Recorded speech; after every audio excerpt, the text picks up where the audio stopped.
Benjamin is the dad of the child. So, Evelyn, you're no longer needed. I'm sorry, Evelyn. That's how it is. Can we get a divorce? What are these people talking about? My mind went blank as my sister Emily piled on. You're an infertile loser. I got pregnant right away. Finally, we can show Mom a grandchild. Benjamin was chatting happily with Emily. I let my anger take over and spoke up. I hate to say it, but that child. I stopped mid-sentence, thinking. Should I ask them now? Is that child really his? They probably wouldn't deny it. But I don't know the truth. In that case, I should choose the path that drags them into hell regardless of the truth. It would be much more satisfying to reveal the truth one step at a time after things have already gone too far. If there's a reality from which they can't escape no matter how much they regret it, then Benjamin, Emily, and even Emil Abigail would have no choice but to fall into hell. I struggled to hold back my laughter. My name is Evelyn. I'm 27 years old, and I work as a preschool teacher at a local childcare center. Also, 3 years ago, I was lucky enough to meet and marry a wonderful man. My husband's name is Benjamin, and he works for a trading company affiliated with a large corporation. So, there's almost no worry about the company going bankrupt, and as long as he doesn't cause any major problems, he's secure. But that doesn't mean my life has been smooth sailing. I've had my share of struggles. When I was young, my sister Emily took advantage of me, and now my Emil Abigail pushes all the household chores onto me every day. I wonder if I would become stronger if I became a mom myself. I muttered to myself as I watched the children playing at the childcare center. The reason I think like this is because having a child is a big concern for me. Of course, I'm not talking about the children at the childcare center. I'm talking about having a child with Benjamin. We got married 3 years ago. Benjamin is 3 years older than me, but we were both in our 20s. Since we were young, I thought that once we got married, we would quickly be blessed with a child. Apparently, Abigail thought the same. When we got married, Abigail said to me, "Evelyn, you're a preschool teacher, right? So you must love children?" Yes.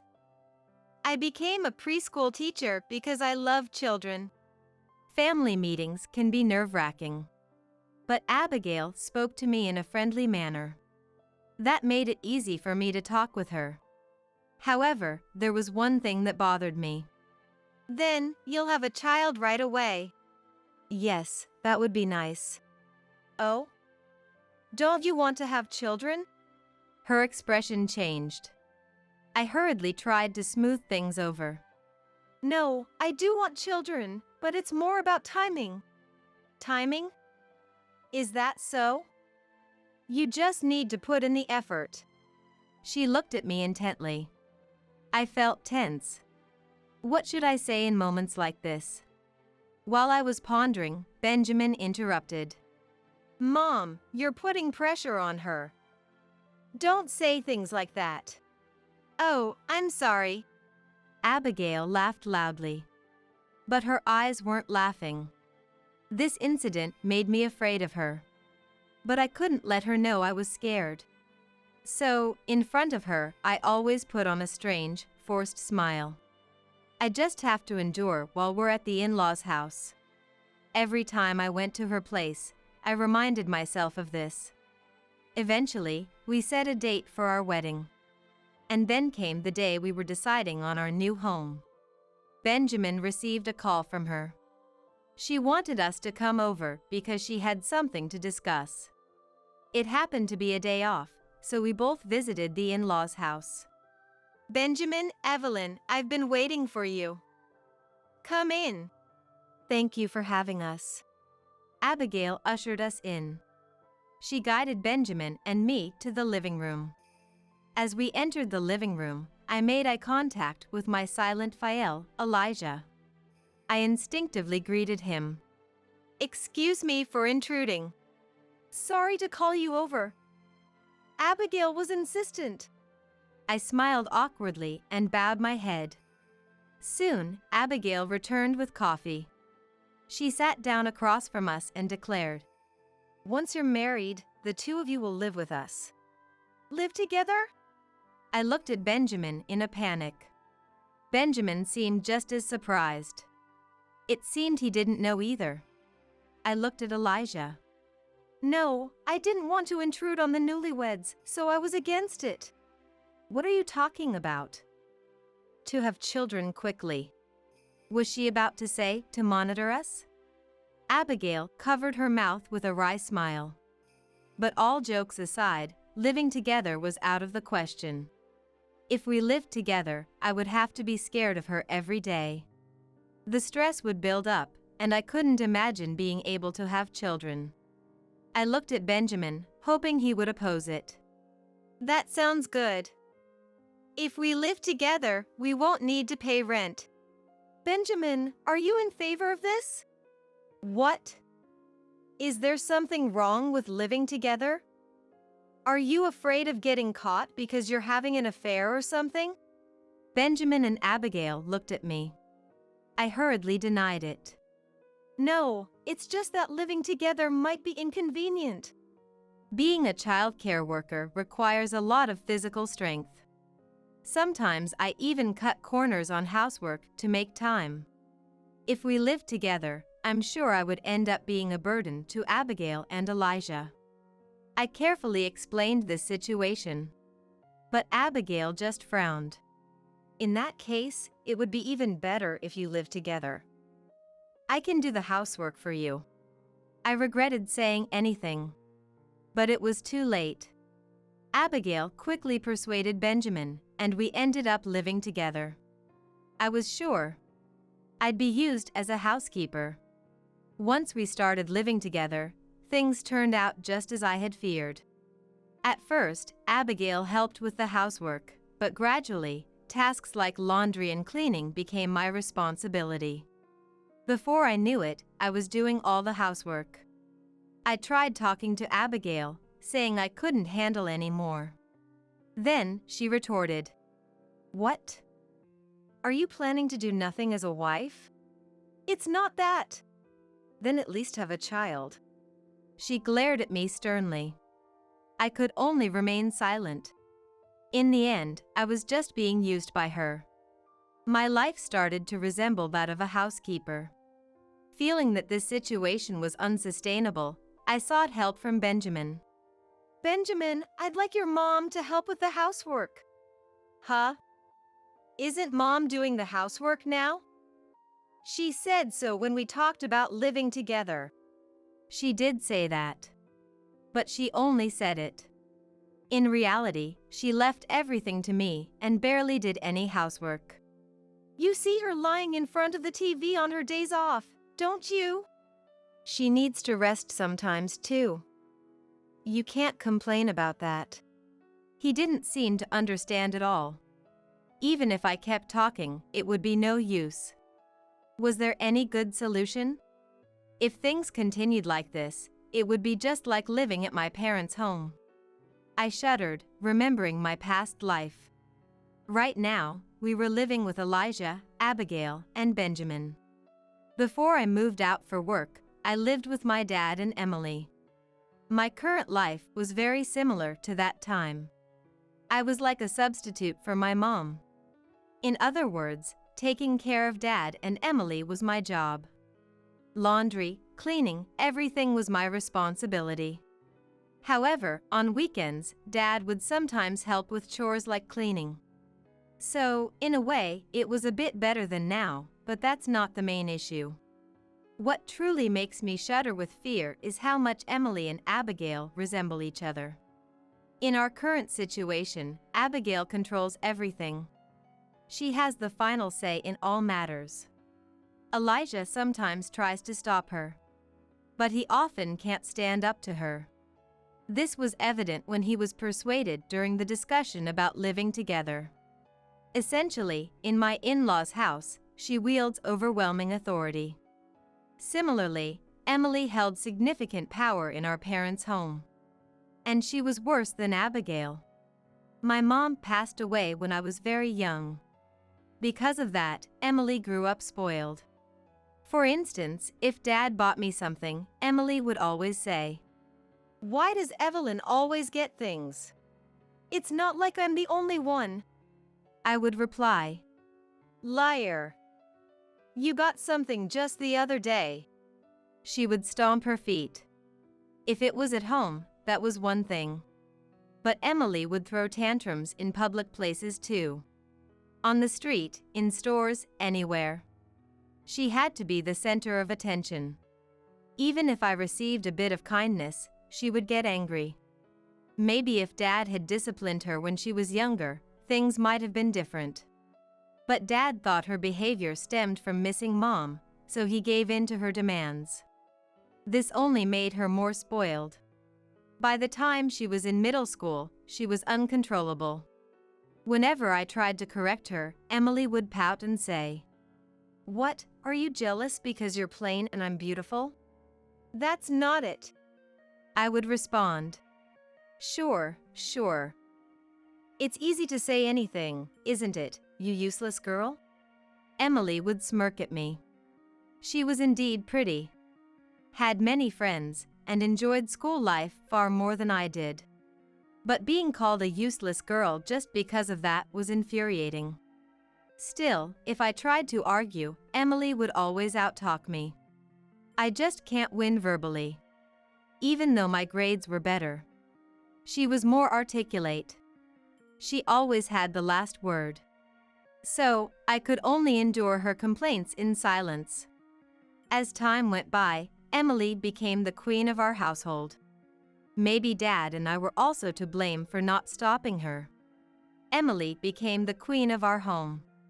There was only one thing I could do. As soon as I graduated from high school, I left home. If I wasn't there, she couldn't bother me. Dad supported my decision. And with his help, I started living on my own. Living alone was a comfort. No need to worry about Emily. That was the best part. After a while, I graduated from college and became a childcare worker. But then, I had to face her again. One day at work, the director of the childcare center called me. Apparently, there was a visitor.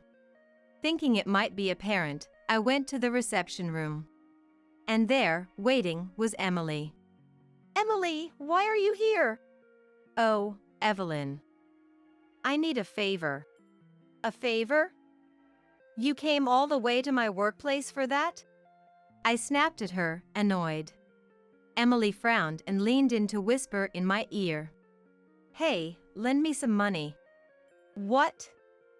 Why should I?" "Are you refusing?" "That's fine, but I can make sure you don't work here anymore." She smirked. I was terrified. I could tolerate her doing something to me. But if she targeted the children, it would be disastrous. "How much?" "Let's say, $500 for now." Reluctantly, I gave her the money. She left happily with the cash. I sighed deeply as I watched her leave. After that, Emily visited my workplace numerous times. Each time demanding money. I couldn't take it anymore, so I told Dad about it. From that day on, she stopped showing up. When I asked Dad about it, he said, "I've spoiled her too much.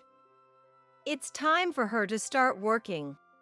He had sternly scolded her. Moreover, "If you don't get a job, I'll kick you out of the house," he told her. Dad went as far as to say that. Apparently, this threat worked. Emily started a part-time job the next day. She also made new friends at work and stopped coming to me. Thus, I was finally freed from her. But it was only for a short while. Now I was being used by Abigail. I wonder if things will change if I have a child. I was thinking about that when I came home from work and heard laughter coming from the in-laws' house. I thought maybe we had guests and entered the house. Then I heard a familiar voice. I'm working part-time at Benjamin's company now. It was Emily's voice. I hurried to the living room. Emily! Evelyn, welcome back. Emily was waving and smiling. I felt a chill run down my spine. What are you doing here? Huh? I just came to say hi. She puffed her cheeks. That gesture irritated me, but Benjamin interrupted. Emily is working part-time at my company now. Part-time? At a trading company? I felt something was off. But Benjamin continued calmly. Yeah, we're working on a new project together. So I brought her over. Benjamin was explaining earnestly. But none of it was sinking in. Knowing Emily, she was definitely up to something. An indescribable sense of unease filled my entire body. However, her visits weren't all bad. For some reason, Abigail's mood improved. She stopped nagging me about having children every day. And when I came home, she had already taken care of the housework. Thank you, Abigail. It's nothing. I have plenty of free time anyway. Then why didn't you do it before? Unspoken words floated through my mind. Nevertheless, with a bit of stress relieved, I could finally take a breather. One day, when I returned home from work, Emily was at the house again. Emily, you're here again? Yeah, I have something to tell you, Evelyn. Emily was smiling strangely. Could it be about marriage? I wondered as I quickly changed clothes and sat in front of Emily. So, what's the news? Actually, I'm pregnant. What? Really? Congratulations. Emily had always been a cheater. She switched boyfriends one after another. So, I always thought there would be trouble. But now, she was smiling while delivering this news. I felt relieved and happy. But the next moment, Abigail said something unexpected. So, you're no longer needed. What? No longer needed? I asked, and Emily answered instead. The baby's dad is Benjamin. So, Evelyn, you're no longer needed. I'm sorry, Evelyn. But I need you to leave. What are they even saying? As I struggled to process this, she kept on. You infertile failure. I got pregnant right away. Finally, Mom will have a grandchild. They talked happily together. Fueled by anger, I opened my mouth. Hard to say, but that child. I stopped to think. Should I ask them now? Is the child really his? They probably won't deny it. But what's the truth? Maybe I should let them fall into their own trap first, then expose everything. Once things are beyond repair, unveiling the truth will be far more entertaining. If they face a harsh reality from which they can't escape, Benjamin, Emily, and Abigail will all be doomed. I stifled a rising laugh. Benjamin asked me, What about the child? Do you have something to say? No matter what, Evelyn, you've lost. Get out. Emily laughed. I took a deep breath and stood up. Right, if that child is truly yours, my presence is pointless. I emphasized slightly. Benjamin's face instantly showed doubt. What's that supposed to mean? Are you doubting it? Yes. We've been married for 3 years, and you couldn't have a child with me? So what? The problem is you. Benjamin raised his voice. I stayed calm and responded. Did you forget our tests? Neither of us had any issues. It's not just that. There are other factors, like your health management. We both had our struggles. But he wouldn't accept that logic now. I gave a forced smile and looked between Benjamin and Emily. At least we know the child is Emily's. But who's the dad? Emily is a cheater, after all. What are you saying? Emily's face stiffened. She probably had something in mind. I smirked and turned to Benjamin. Even if you're not the dad, it's fine, right? You have other girlfriends. What are you talking about? Benjamin's face also stiffened. Looks like I hit the mark. If you have nothing to worry about, that's fine. But, can you handle things as they are? Shut up. You complaining won't change anything. You can't split us up. Benjamin slammed the table hard. I averted my gaze and muttered softly. I understand you want a divorce. I'll consider it. What? Are you refusing? We'll take it to court if we have to. Go ahead. I'll have my lawyer ready. Benjamin clicked his tongue at my words. Noticing this, I turned my back on them. At that moment, Emily quickly stood up and stepped in front of me. Acting all high and mighty after being dumped, Evelyn. Is that so? You're unusually confident today. You should stay quiet like always. She looked down on me and laughed. Maybe the old me would have faltered here. But now, I had the resolve to get revenge. So, I wasn't scared at all. You better be prepared. This time, I won't forgive you. Then leave quietly, loser. You don't have to tell me. I'm leaving. With that, I stormed out of the living room. I returned to my room and packed a few belongings. After briefly saying goodbye to Elijah, I left the in-laws' house. I headed straight back to my parents' home. There, I told Dad about Emily. He seemed at a loss for words. Thus, I began living at my parents' home. Later, I called Ella, who had a child enrolled in the childcare center where I worked. Ella was a lawyer with significant experience in divorce cases. So, can you step in and help? Of course, Evelyn. You've always taken care of us. Thank you. What should I do now? I asked for advice. Ella also proceeded with the matter. She gave me various pieces of advice. Then, I'll take care of the rest. Thank you very much. I hung up the phone. Now, I could leave everything to Ella. Finally, I could take a deep breath. As soon as I did, a wave of frustration washed over me, and I found myself crying. No, I can't cry yet. Not until my revenge is complete. I quietly wiped away my tears. From that point on, my days were a whirlwind. I exchanged detailed messages with Ella and prepared everything meticulously. At the same time, I kept rejecting Benjamin's demands. His demands were all about negotiating compensation for the divorce. I signed the divorce papers because I needed him to remarry. As expected, right after I signed the divorce papers, Benjamin and Emily obtained their marriage certificate.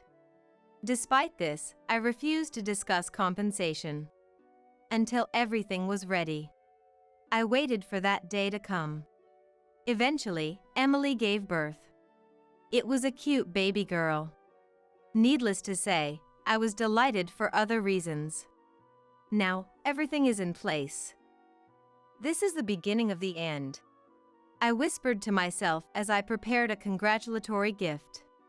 A few days later, I contacted Benjamin to arrange a meeting. His response was filled with joy. He probably thought the divorce compensation negotiations were finally moving forward. Of course, I planned to discuss the compensation. But I had another conversation in mind as well. With a malicious smile, I headed to the in-laws' house with Ella. Long time no see, Abigail. What are you here for? I thought I told you, you're not needed anymore. I'm here to discuss the divorce compensation. And I also brought a gift for the baby. I had no obligation to celebrate. I just needed an excuse to come here. So I brought a gift. I pulled the gift out of my bag. Fine, come in. She led us into the house. With a sly smile, Ella and I entered the in-laws' house. Long time no see, Benjamin, Emily. As I called out, Emily, who was holding the baby, turned around sharply. What are you doing here? I brought a gift for the baby. Give it to me. She reached out her hand. I sighed and handed over the gift.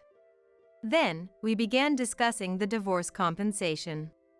Thanks to Ella's presence, the conversation proceeded smoothly. Is this acceptable for you? Yes, that amount is fine. I'll pay it. Please bring it to the law office. I will hand it over to Evelyn. Ella explained calmly. I then opened my mouth to speak. Since the discussion with Benjamin is over, now it's Emily's turn. What? Why me? Because you're Benjamin's affair partner, right? Or is it that the child isn't Benjamin's? I said provocatively. Emily's face twisted. The child is Benjamin's. I have proof. Weren't you seeing a lot of people? Don't say such rude things. It's only him now. Emily raised her voice, but that was simultaneously an admission of her infidelity. That alone was sufficient evidence for me. However, I wanted concrete proof. For now, show me the proof that the child is Benjamin's. Here it is. The DNA test results. Benjamin handed over the test results from the side. It was a DNA test report. Apparently, they had done a proper DNA test with a legitimate institution. The result clearly stated that the child was Benjamin and Emily's. How about that? Now it's clear, right? You were suspicious, but too bad. Well, congratulations. Good for you. Now it's clear that you were the cause of our infertility. Assuming I was the cause of our infertility based on these results was short-sighted. Anyway, this makes solid evidence. Solid evidence? What do you mean? I mean, solid evidence that you and Emily were having an affair. Since they were having an affair, they had a child together. There's no stronger evidence of infidelity. Also, by calculating the child's birth date backward, it's clear the affair happened during our marriage. Emily, you can't make any more excuses. I'm going to demand settlement money from you. What? What do you mean? Emily was dumbfounded. The reason for my divorce was his infidelity. Additionally, Benjamin had declared that Emily was his affair partner. Emily, however, had a chance to make excuses. She could have claimed that she wasn't actually having an affair with Benjamin and was merely helping him out of a favor. If she had said that, she might have been able to talk her way out of this situation. Of course, if I had presented objective evidence, it would be different. But finding evidence of an affair after it's discovered is quite difficult. It's almost impossible to obtain proof of infidelity like a detective. So, even if I demanded settlement money from Emily, she might have been able to escape. That is, unless Benjamin wasn't the father of Emily's child. However, Benjamin was indeed the father of Emily's child. This meant Emily could no longer make excuses. So, I'm going to demand a hefty settlement from you. You tricked me. Pretending to doubt who the father was. You misunderstood on your own, didn't you? Besides, it's your fault for cheating. She crumbled at my words. Watching her fall apart was satisfying. Thus, I successfully took revenge on Emily. However, there were people who felt discomfort at my actions. They were Benjamin and Abigail. They suddenly became sullen and tried to send us away. If you're done, get out. That's right, you're disturbing our family time. Despite their words, I couldn't leave yet. I still had things to do. Sorry, but the conversation isn't over yet. Not over? Are you still trying to extort money? Benjamin raised his voice. I replied politely, knowing that wasn't the case. I need to talk to Elijah. Dad? Benjamin was stunned. At that moment, Elijah came home. It seemed he had gone shopping in place of Abigail and Emily. As soon as he saw me, Elijah greeted me with a smile. Evelyn, you're here. What brings you today? I'm here for the baby celebration, the divorce settlement discussions, and to bring you the results of a behavior investigation. At my signal, Ella pulled a large envelope from her bag. She took out several reports and colorful photographs and spread them out on the table. We conducted an investigation into Emily's behavior and happened to capture some photos of Abigail as well. I pointed to one of the photos on the table. At that moment, Abigail cried out. Wait, stop! Abigail tried to cover the photos. Let's see here. These are well taken. And who is this man? Well, he just asked me for directions. Abigail responded nervously. With a sigh, I answered for her. This person is a student at a nearby university. This person works at a supermarket. I picked up each photo one by one and explained them to Elijah. There were about 30 photos in total. In all of them, she was with different men. It seems she has been having affairs with many men. If you decide to divorce, she can help you, I said, indicating Ella. Elijah nodded and responded. I see, I'll consider it. Honey, this is... Abigail desperately started to make excuses. But Elijah silenced her with a stern look. Be quiet. We'll discuss this matter later. Okay. She was on the verge of tears, looking dejected. Finding her expression amusing, I couldn't help but laugh. That's enough. Come on, leave now. Feeling uncomfortable, Benjamin began urging us to leave. But there was still one more thing I wanted to do. Just a little more to discuss. Enough already. Stop ruining our lives. Emily forcefully stood me up and began pushing me towards the door. But wait. Shut up. You're in the way. If you stay any longer, I'll call the police. Her words silenced me. I looked at Ella. It can't be helped. We're done here, Ella said. Nodding, I headed for the entrance. At that moment, the doorbell rang. Who is it? Benjamin asked, opening the door. A tall man stood there. Excuse me, my wife. Wife? Did you remarry behind my back? Benjamin pressed me. I calmly pushed Benjamin away. No, it's Ella's husband. The man at the door was Ella's husband, Lucas. I had met Lucas several times at the childcare center, so I knew him. As we were discussing this, Emily appeared. Get out of here! Just as Emily shouted. She tried to escape deeper into the house. I caught her and said, "At least say hello." He's your affair partner and your current main boyfriend, right? What? Your current main boyfriend? Benjamin was stunned. Ignoring his reaction, I continued. You two always seem close. Of course, you knew you were being noticed, right? What? What are you talking about? I don't understand. Emily played dumb. This was the reason she was trying to kick me out. Here's the situation. Emily told me she had Benjamin's child. At that point, she thought I wouldn't investigate any further. Of course, just saying she had a child would be enough evidence without needing further investigation. But contrary to her expectations, I had conducted an investigation into Emily's behavior. The moment I spread the photos on the table, Emily must have realized that. She must have thought, maybe my ongoing affair has been discovered.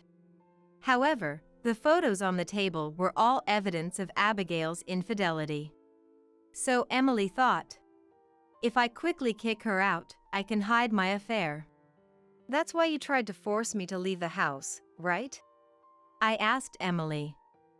She turned her face away and clenched her teeth. Benjamin grabbed Emily by the shoulders and questioned her loudly. Emily, have you been cheating on me? No, I'm not cheating, she replied in a small voice.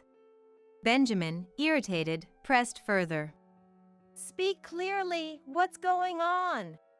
It wasn't just an affair, it was serious. It was Benjamin who was having an affair. I answered in her place, and Emily broke down in tears on the spot. Meanwhile, Benjamin stood there in shock. I decided to add fuel to the fire for these two, as part of my ongoing revenge.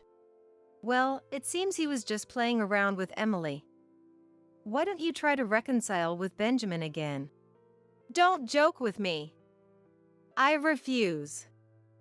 Don't think you can get away with this. Who are you to talk? I'm sure many people thought the same. I almost burst out laughing myself. Behind me, Ella calmly and quietly told Lucas. That's why I have evidence of your infidelity. Be prepared to pay a lot of compensation in the divorce. Lucas broke down in tears at the entrance of the in-laws' house. If you're going to cry, you shouldn't have cheated. That was the lesson learned from this incident. In any case, I managed to expose everything on both sides. Now, it was up to the people involved to handle the rest. Smiling, I left the in-laws' house. After that, Elijah and Abigail got divorced due to Abigail's infidelity. Elijah ruthlessly kicked her out. With nowhere to go, she rented a small nearby apartment. However, she had very little money to spend freely because she had to pay for the compensation ordered in the divorce settlement. She had to work to support herself. She reluctantly started a part-time job. But having been a housewife for so long, she struggled with the work. She was scolded daily by younger employees and felt both physically and mentally exhausted. Meanwhile, Benjamin and Emily also decided to divorce quickly. The cause of the divorce was clearly Emily's infidelity. But their situation was not straightforward. However, the issue was child custody. They were fighting over who would take custody of the child. To clarify, neither of them wanted custody. They were fighting to push the responsibility onto the other. Naturally, it wasn't easily resolved. In the midst of the ongoing dispute, Emily pulled out the results of a private investigation into Benjamin's conduct. It turned out Benjamin had continued his affairs with other partners I had pointed out, even after marrying Emily. Emily argued that Benjamin should take custody of the child since the divorce was his fault. In the end, they continued to accuse each other of being the cause of the divorce due to infidelity. Meanwhile, as court costs piled up, Benjamin was spending most of his salary on the case. Having been kicked out of the in-laws' house, he couldn't afford to live alone. Eventually, he moved into Abigail's apartment, and the two of them lived together, constantly fighting. On the other hand, Emily also had to earn money to cover court costs. After marrying Benjamin, Emily had quit her part-time job. She didn't have any significant savings either. Naturally, she quickly ran out of funds. She turned to her father for help, but her father, angry over my situation, refused to help her. Abandoned by her father, Emily chose to work at a strip club. She seemed busy with court and childcare during the day and work at night, but that was no concern of mine. Incidentally, I heard that Ella's divorce was finalized too. With the evidence, Lucas quickly agreed to the divorce. Knowing this, I felt a bit regretful, thinking my request caused Ella's divorce. But Ella had already suspected Lucas's infidelity and considered my request a good opportunity. If that were true, I needn't worry about it. As for me, I'm still working hard as a childcare worker. The divorce was undoubtedly a shock. But being with children brings a certain kind of healing. Regardless, I vented my frustrations to Ella when she came to pick up her child. I still don't feel at peace, but how about you, Ella? Well, I knew about the infidelity and was ready for the divorce, Ella said with a smile. Despite her words, she looked a bit lonely. Ella, you're strong. As for me, I don't think I want to get married again. Really? Someone at our firm said you were lovely, Evelyn. Really? I leaned forward eagerly. She laughed at my reaction. With this pace, my remarriage might not be a distant prospect after all. On my birthday, which was also our 15th wedding anniversary, my husband Robert came home with his mistress Kelly and their secret child Alice. I want to divorce you and live together with Kelly and Alice. I've already lived with you for 15 years, that's long enough, he declared, expressing his desire to cherish his mistress and their hidden daughter from now on. I was so shocked by this sudden turn of events that I couldn't gather my thoughts. Above all, I thought it was the worst that Robert didn't even seem the least bit remorseful about having an affair. The other woman was also brazenly fantasizing about living in this house as if it was her own. When I live here, I'm going to buy that sofa the famous actress recommended, she exclaimed as the carefree conversation progressed on its own, until it was stopped by my daughter Rebecca. What are you talking about? She demanded, her single sentence bringing Robert and Kelly's chatter to an abrupt halt. And with the next words Rebecca uttered, the situation began to change. My name is Sarah. And I'm currently a 40-year-old housewife. My husband Robert is the picture of perfection. He's found success in his work as an education commentator, earning an annual salary of $200,000, and he devotedly engages in childcare as a father on his days off. He always greets the neighbors, and whenever I go grocery shopping at the supermarket, people tell me how envious they are of me. The neighbors told me again today how jealous they are. Someone saw you cleaning up the signboard that blew over in the wind this morning and thanked you, saying it was a big help, I mentioned. Wow, someone saw me? Well, contributing to the community you live in is only natural. Robert takes the initiative in contributing to the local area, and no matter where you look, you can't find a single flaw in him. I felt blessed every day to be married to such a husband. And Rebecca has also inherited her father's intelligence. She receives daily tutoring from her dad and consistently ranks at the top of her class in her high-level high school.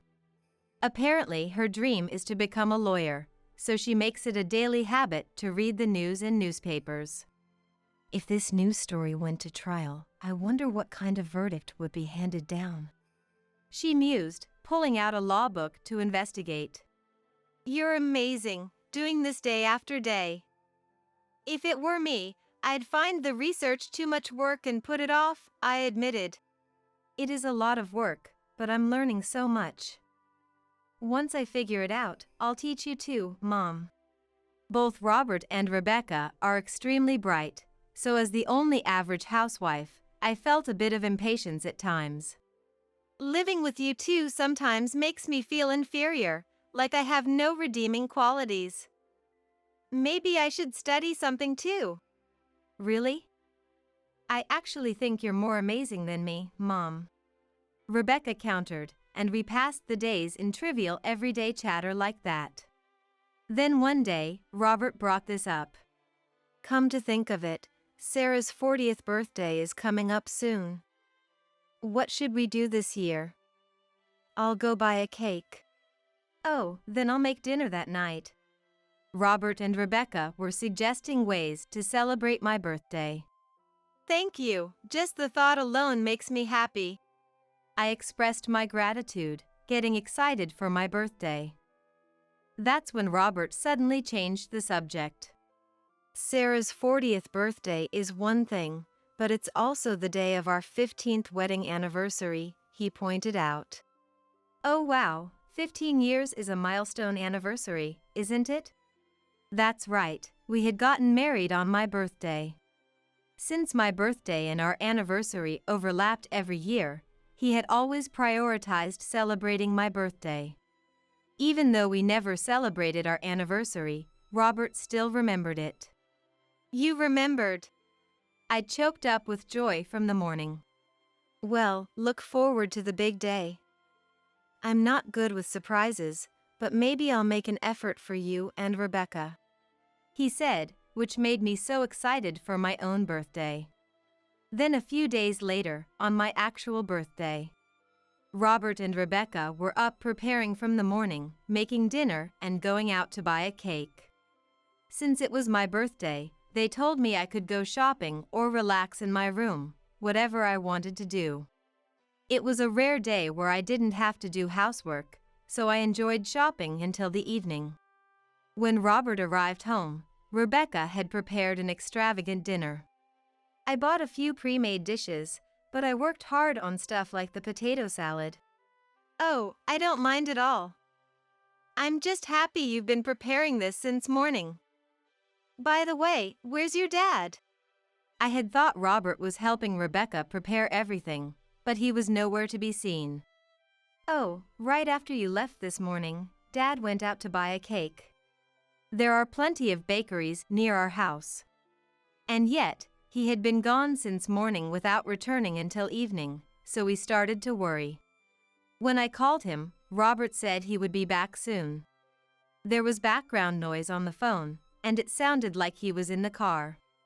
Oh, Robert, I wonder if he went all the way to a distant shop to buy it for me? Maybe.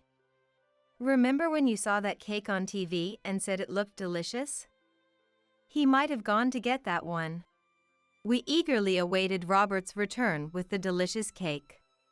30 minutes later, Robert came home carrying a cake box.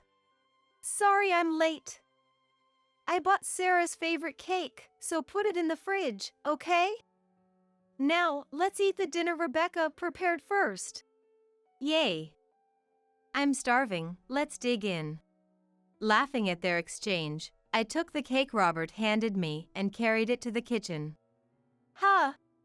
Glancing at the cake box, I was surprised. The sticker on the box indicated it was from a shop just a 10-minute walk from our house. I felt a bit embarrassed, having assumed he had driven far in the morning just to buy a cake for me. The cake was likely just a side errand while he was out taking care of other things he wanted to get done on his day off. After finishing our meal and having some cake, Robert cleared his throat and said, "There's something I need to talk to you two about. Can you wait here a moment?" Sure. Rebecca and I exchanged glances, wondering what this could be about. Wait, maybe it's a surprise gift for your 15th wedding anniversary? When she said that, I thought she might be right. Rather than cake, he had probably gone out of his way to buy a present. Rebecca nudged my arm with a grin. I'm so jealous. What do you think the present will be? Knowing Dad, maybe a designer handbag or something? Rebecca and I waited for Robert with growing anticipation. Then 10 minutes later, Robert returned.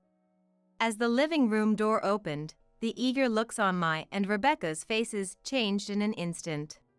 What? Behind Robert stood an unfamiliar woman and child. The woman looked to be in her 20s, wearing a miniskirt, and the elementary school-aged child had a flashy hairstyle. Their appearance was so different from our family that I felt a bit unnerved.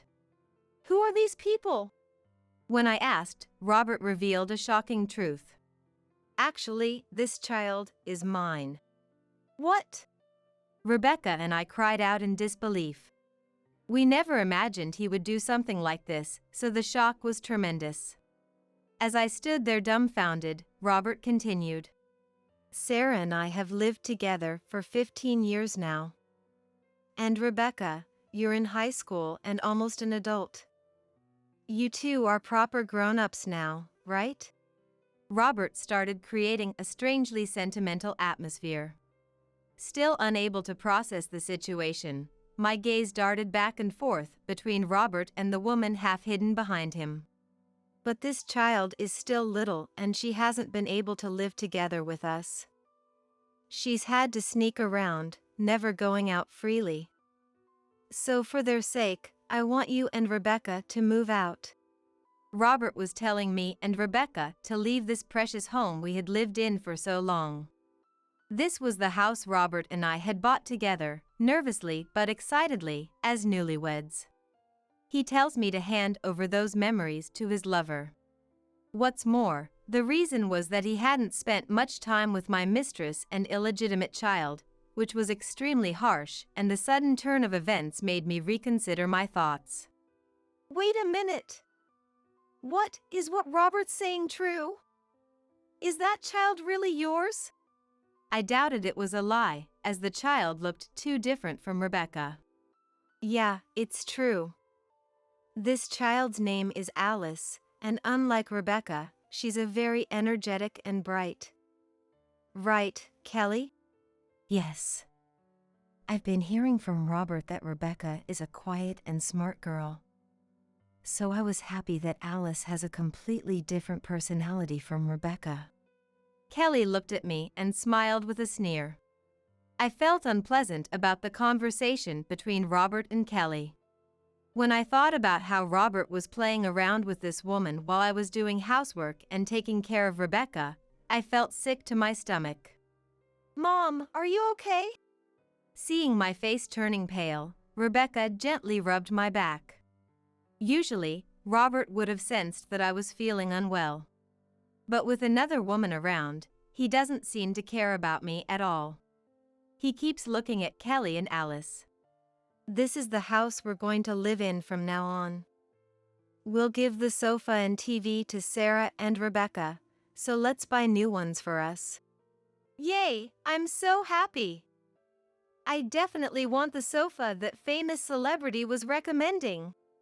They were already moving the conversation forward on their own, even though I hadn't said I would give them the house yet. There's no way I'm giving up this house for his mistress. The conversation is moving forward on its own as if it's already been decided, but I don't want to give up this house. Just get out already. When I shouted loudly, the room fell silent. Then Robert sighed and spoke to me in an exasperated tone, as if to admonish me. You know what? This house is standing because of the money I earn, right? So all the authority lies with me. This house is where my family will live from today, so you outsiders need to leave, okay? The usually kind and gentle Robert spoke in a cruel and terrible way, as if revealing his true nature. Then, with a sneer, he said one last thing. We're getting divorced today. Sarah, you're 40 years old. It's been 15 years since we got married, so it's a good time. I'll properly pay child support until Rebecca becomes an adult. You can rest assured about that. Rather, he probably thinks that because he has money, if he says he'll pay, I'll agree. I felt frustrated realizing how much Robert had been looking down on me. What are you saying? Amidst all this, Rebecca said that in a calm and low voice. Huh? What's wrong? Are you sad about being separated from Daddy? Don't worry. Daddy won't forget about you even if we're apart. That's not it. Dad, you can't divorce Mom, you know? At Rebecca's words, the room was in an uproar. Huh? What's with this kid? Aren't you just jealous because we're going to be happy? Now, Kelly, calm down. Rebecca, why did you think that? Robert asked Rebecca that question with a deliberately exaggerated smile. Then, with Rebecca's further words, the situation changed drastically. Because that's how it normally is. Huh? I don't know about that, and aren't you just saying that to threaten me? Kelly started to get suspicious about what was going on.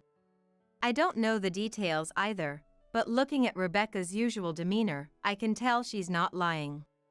Robert also knows Rebecca well, so he swallowed hard upon hearing those words.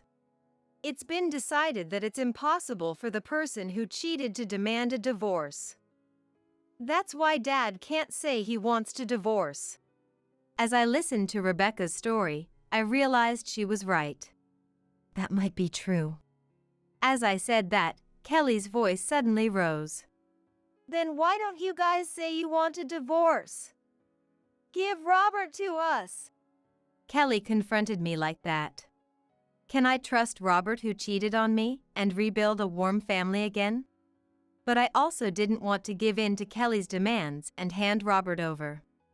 As I was at a loss for words, confronted by Kelly, Rebecca came to my aid. So what do you want to do, Dad? Well, of course I want to live with Kelly and Alice from now on. You're almost an adult, so you'll be fine living with just Sarah, right? After hearing Robert's opinion, Rebecca calmly stated, So even if this child causes you to lose your job, you still want to live with them? What? Everyone present was confused by Rebecca's words. Pointing at Alice, who was hiding behind Kelly, Rebecca continued. This kid goes to Franklin Elementary School, doesn't she?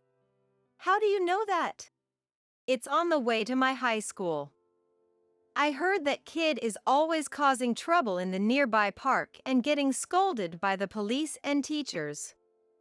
Even at my school, there are rumors that the students from that elementary school are rough. Do you really want to make her your daughter, Dad? Even at the cost of your reputation as an education critic? Rebecca declared.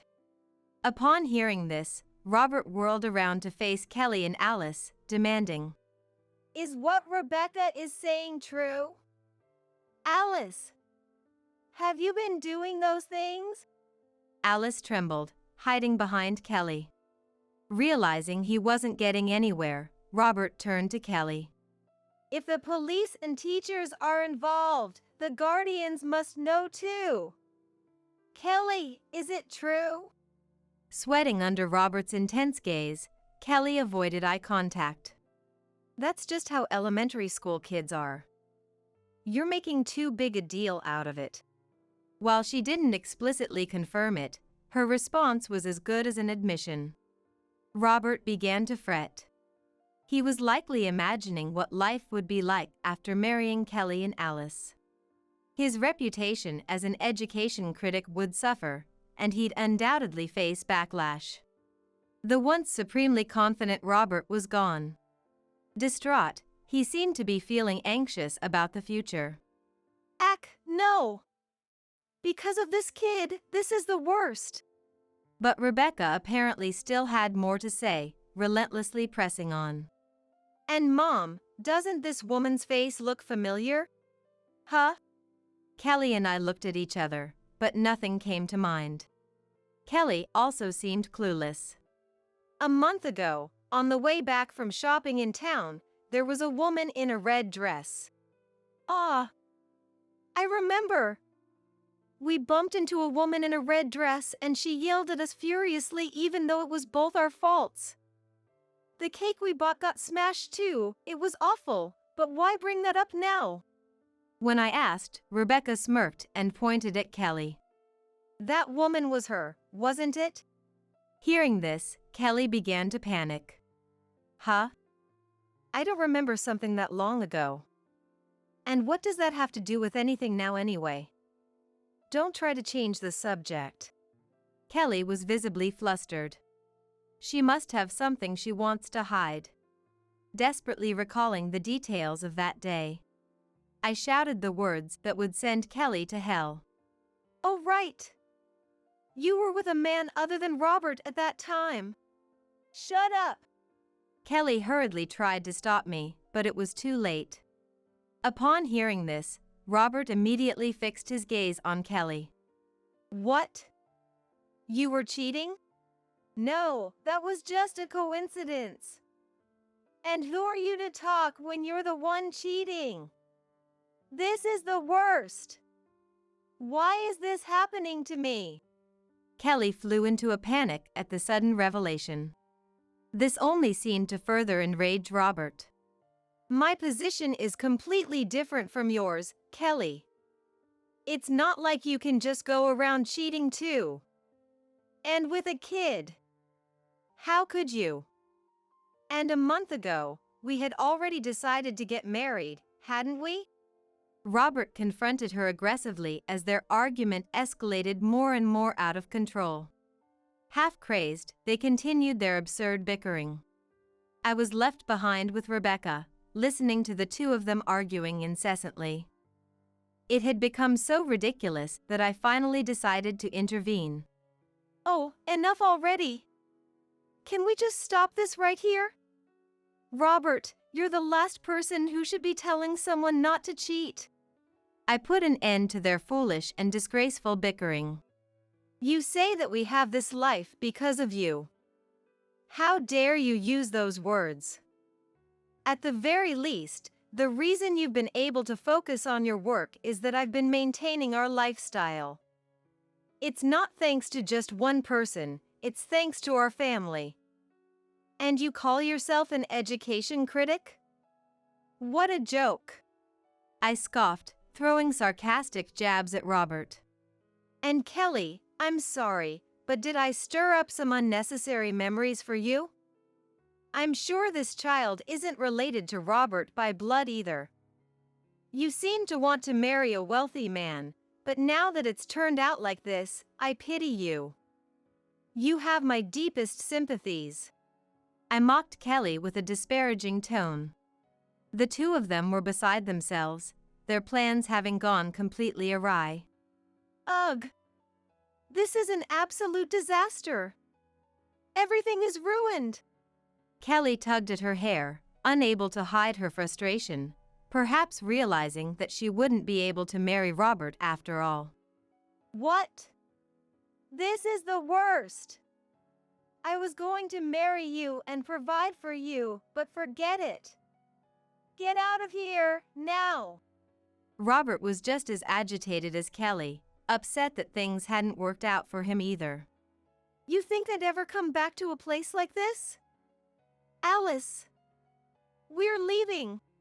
Kelly had shown up out of nowhere, demanding that I divorce Robert, but of course, it didn't go as smoothly as she'd hoped. To make matters worse, her own affair had been exposed. The moment things turned against her, she tried to run away. My birthday and our 15th wedding anniversary were coming to the most disastrous end imaginable. But I wasn't about to let it end like that. I lightly tapped Kelly on the shoulder as she attempted to flee, and said, "What makes you think you can just leave? You were having an affair with a married man, so I'll be seeking compensation from you." What? That's impossible. I don't have that kind of money. Why don't you just get it from Robert? Kelly immediately turned around and refused, reacting strongly to the word compensation. Of course I'll be seeking compensation from Robert too. But you're not family, so the claims will be separate. It's such a shame you won't be able to get married, isn't it? I said, my voice dripping with sarcasm. Kelly clenched her fists tightly, trembling with frustration and resentment. If you try to run, I'll consult my lawyer and we'll take this to court. When Rebecca said that, Kelly begged for mercy, pleading with us to spare her from legal action. We confirmed where to send the future claims, and sent her home for the day. With only our family remaining, the house fell into a deep, uncomfortable silence. Robert stood there, head bowed, shaking. I let out a sigh and said, "Rebecca and I will be staying at my parents' house for a while. Maybe it's time you learned how difficult it is to live on your own for once. It's a good opportunity for you to realize that our lifestyle isn't just thanks to you, Dad." After firmly stating this to Robert, Rebecca and I immediately began packing our bags. Wait, I'm sorry. I apologize for the affair. Just please, don't go to your parents. You're only apologizing because you're worried about appearances. Losing your wife and daughter would be pretty damaging to your career, wouldn't it? When I said that, he fell silent, unable to deny the truth of it. Well then, I won't come back until you've shown some real remorse. With that, Rebecca and I left. When we arrived at my parents' house and told them everything, they were shocked. They probably never imagined Robert could be that kind of person. But they believed me right away and welcomed us with open arms.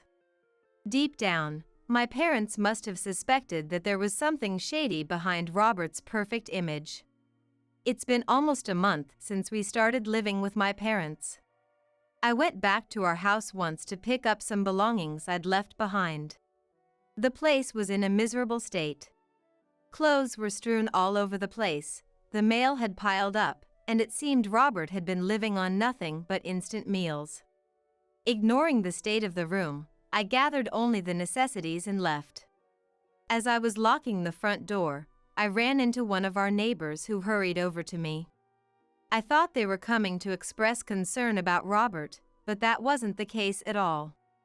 They looked at me with sympathetic eyes, as if to say, "You finally managed to get away from Robert."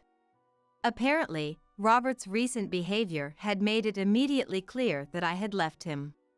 It seems that Robert, who used to say he would do anything for the community, like pulling weeds on the road, has suddenly turned cold. And for good reason. It was actually me who fixed the sign that had been blown away by the wind, not Robert. Robert had only found the blown-away sign and ordered me to fix it, saying it was in the way of his commute and an eyesore. The neighbors saw the situation and had complimented Robert, saying he was lucky to have a wife like me. But Robert believed he had done it all himself. From the next day onward, Robert worked me even harder to show off more to the neighbors. They had been worried about me for a long time, but when they noticed that Robert had stopped trying to impress them recently, they realized I must have left. You were worried about me. Thank you so much. How has Robert been lately? When I asked, they told me, but he had become a terribly troublesome resident. Robert doesn't keep track of the garbage collection days and apparently throws away trash whenever he feels like it. On days when it's not garbage day, after collection is over, he shamelessly throws it out without a care. Even when warned, Robert responds like this.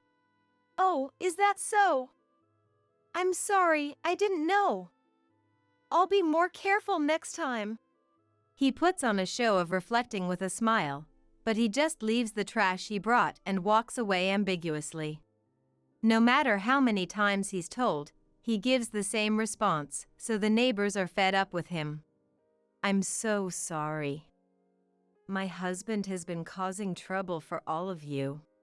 When I apologized, the neighbors sympathized, saying it must have been hard for me to live with a husband like that. Robert himself probably still thinks he can have friendly relations with the neighbors. But the reality is completely different. Everyone was handling Robert with caution. I chatted with the neighbors for a bit longer and then went home. When I get back to my parents' house, I'll tell Rebecca about this and we'll laugh together. When Rebecca heard the story, she scoffed and shared a memory about Robert. Come to think of it, whenever I got good grades on tests, Dad would praise me. But instead of saying, Rebecca, you're amazing, he'd say things like, that's because you're my kid or it's because I taught you. He was always only thinking about himself. I couldn't contain my laughter at the thought of Robert being spoken of so harshly by his daughter. I almost felt sorry for him. He's probably like this at work too. He goes on assuming he's the only amazing one, and ends up being avoided by the people around him. As this becomes more and more known to the world, his work will likely decrease. That's what I predicted, and it turned out to be spot on. Robert couldn't handle living alone, so he called other women to the house and had them do housework. He says things to make them happy, like wanting them to be his wife, but in reality, they're just convenient housekeepers. The women called to the house couldn't stand that lifestyle, so they leaked to the tabloids that the education critic who has been getting a lot of attention on TV and in magazines lately actually has a sloppy private life. The article spread in an instant, dealing a huge blow to Robert. He had been careful not to let it slip that he might be getting divorced or that he was having an affair in order to maintain his public image, but a small error in judgment exposed it to the world. His work decreased dramatically in no time. On top of that, people who had worked with Robert in the past started saying that he was actually an arrogant person behind the scenes. If it had been just one person, he could have said it was a baseless lie, but as that person's statement was released, more and more testimonies gathered, and it reached a point where he couldn't make excuses. Robert was completely ostracized from the industry. He's desperately trying to make money in other industries, but since his face and name are well known, he'll probably have zero income for the time being. I scoffed as I thought about my future with Robert. I had thought about taking some distance and giving him another chance if he reflected. But that idea might be too soft. I decided to formally file for divorce and mailed the divorce application to our house. I got a huge number of calls from Robert, but I had decided not to answer no matter what, so I kept ignoring them. He'll probably submit the divorce application while regretting his affair. And he'll likely have the childish idea that he can still start over with Kelly. But such thoughts cannot be allowed. Before that, I made her swear never to see Robert again for the rest of her life, along with a claim for compensation. Kelly will definitely keep that promise. A few days ago, Rebecca and I went to Kelly's house. Kelly was living with her parents, so we told them everything too. Kelly's parents apologized to us profusely. They wrote a sworn statement that they would never let her see him again.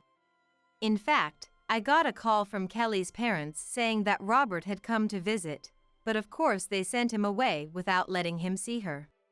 Kelly will probably live under the strict supervision of her parents from now on. She won't be allowed to act freely, and she's sure to spend suffocating and boring days. She'll have an inconvenient life where she's not allowed to meet other men. She'll likely regret having an affair with a married man for the rest of her life. I'll make Kelly and Robert go through hell and reflect properly. And I worked hard to give Rebecca even more enjoyable days than the life she's had so far. When I told her I had vowed to do that, it seemed Rebecca had been thinking the same thing.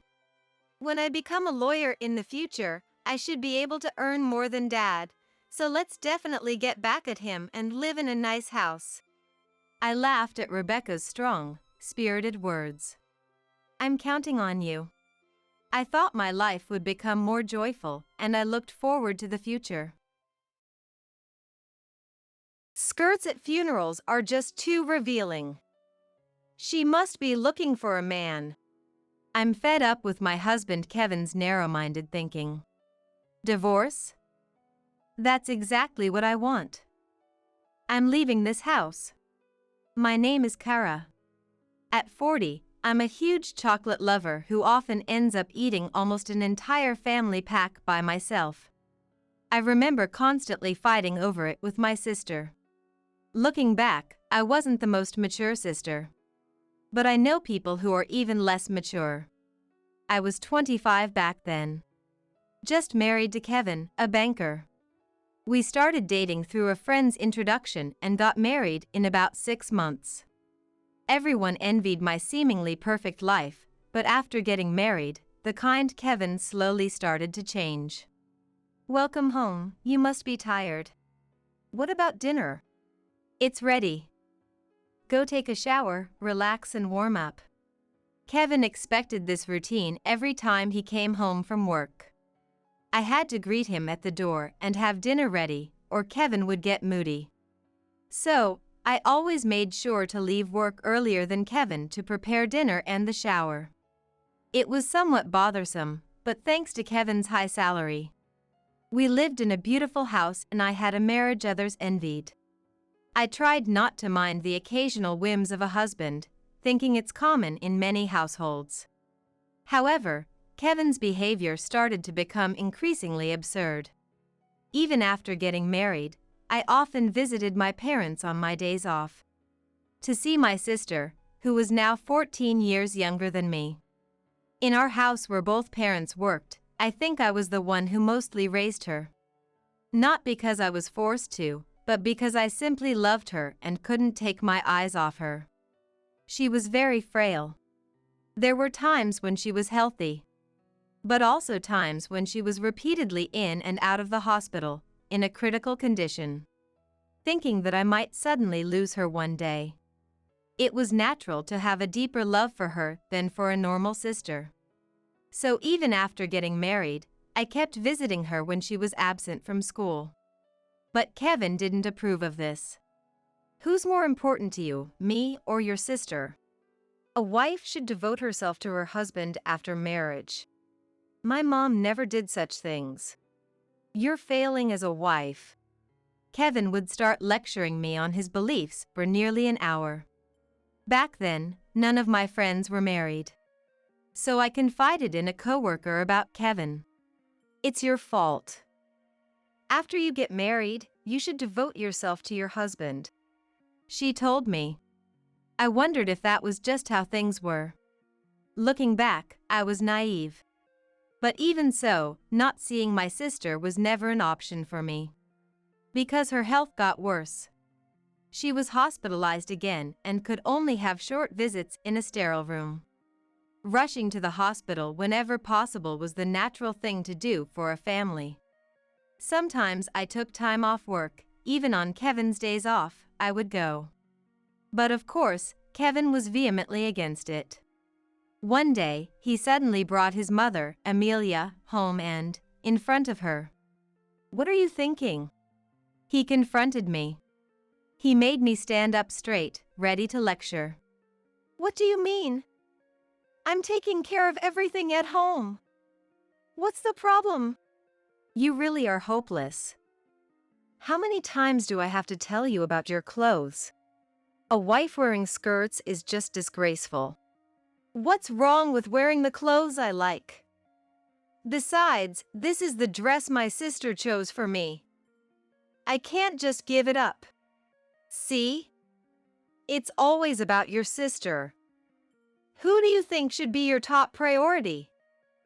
Who is feeding you? What? I work too. There's no need for you to say you're feeding me. Sigh. This is pointless. Listen, I've already called your workplace and told them you're resigning. Be grateful. From now on, you'll focus on being a housewife. What do you mean? Who gave you the right to do that? I won't listen to you.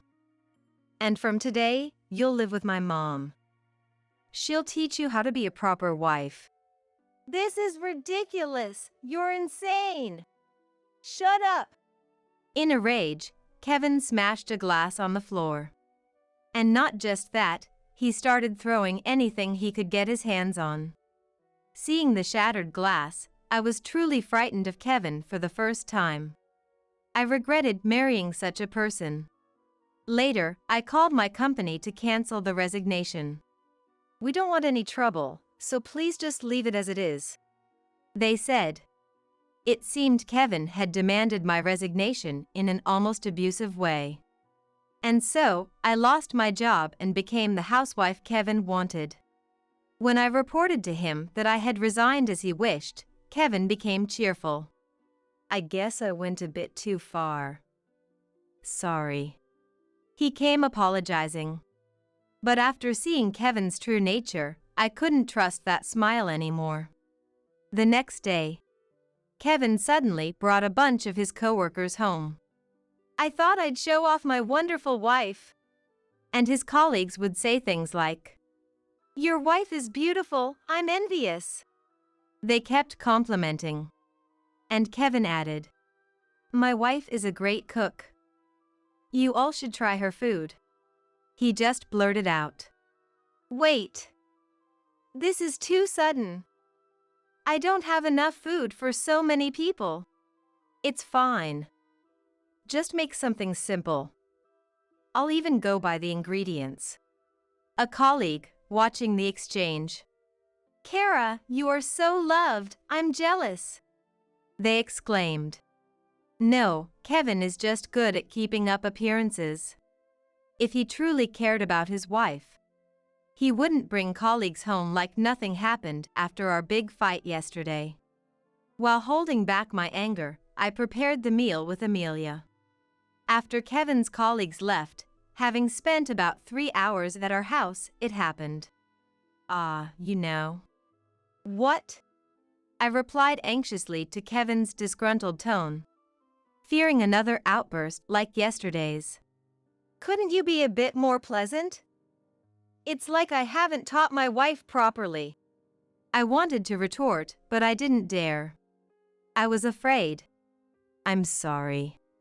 Even a child can apologize. Mom, rate her performance today. With that, Kevin turned to Amelia. Well, you didn't quite honor Kevin. I can't give a score for that. It's just not good enough. Ha! See, Mom knows best. A masterpiece, you're so bad she can't even rate you. Amelia's words were followed by Kevin playfully slapping my cheek while laughing loudly.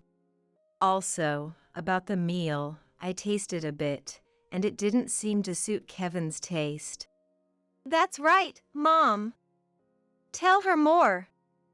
And what about her dress? She exposed her skin even though there were men among the colleagues. What do you think? A woman's collarbone can excite some men, so she should cover it with a scarf or a high neck. It's indecent otherwise. It was all because of Kevin that his colleagues suddenly showed up at the house, leaving me with no time to change before I had to start cooking. Right? Why am I being criticized so one-sidedly? Really, she doesn't learn, no matter how much I teach her every day. She must be slow-witted. No doubt. Ha ha ha.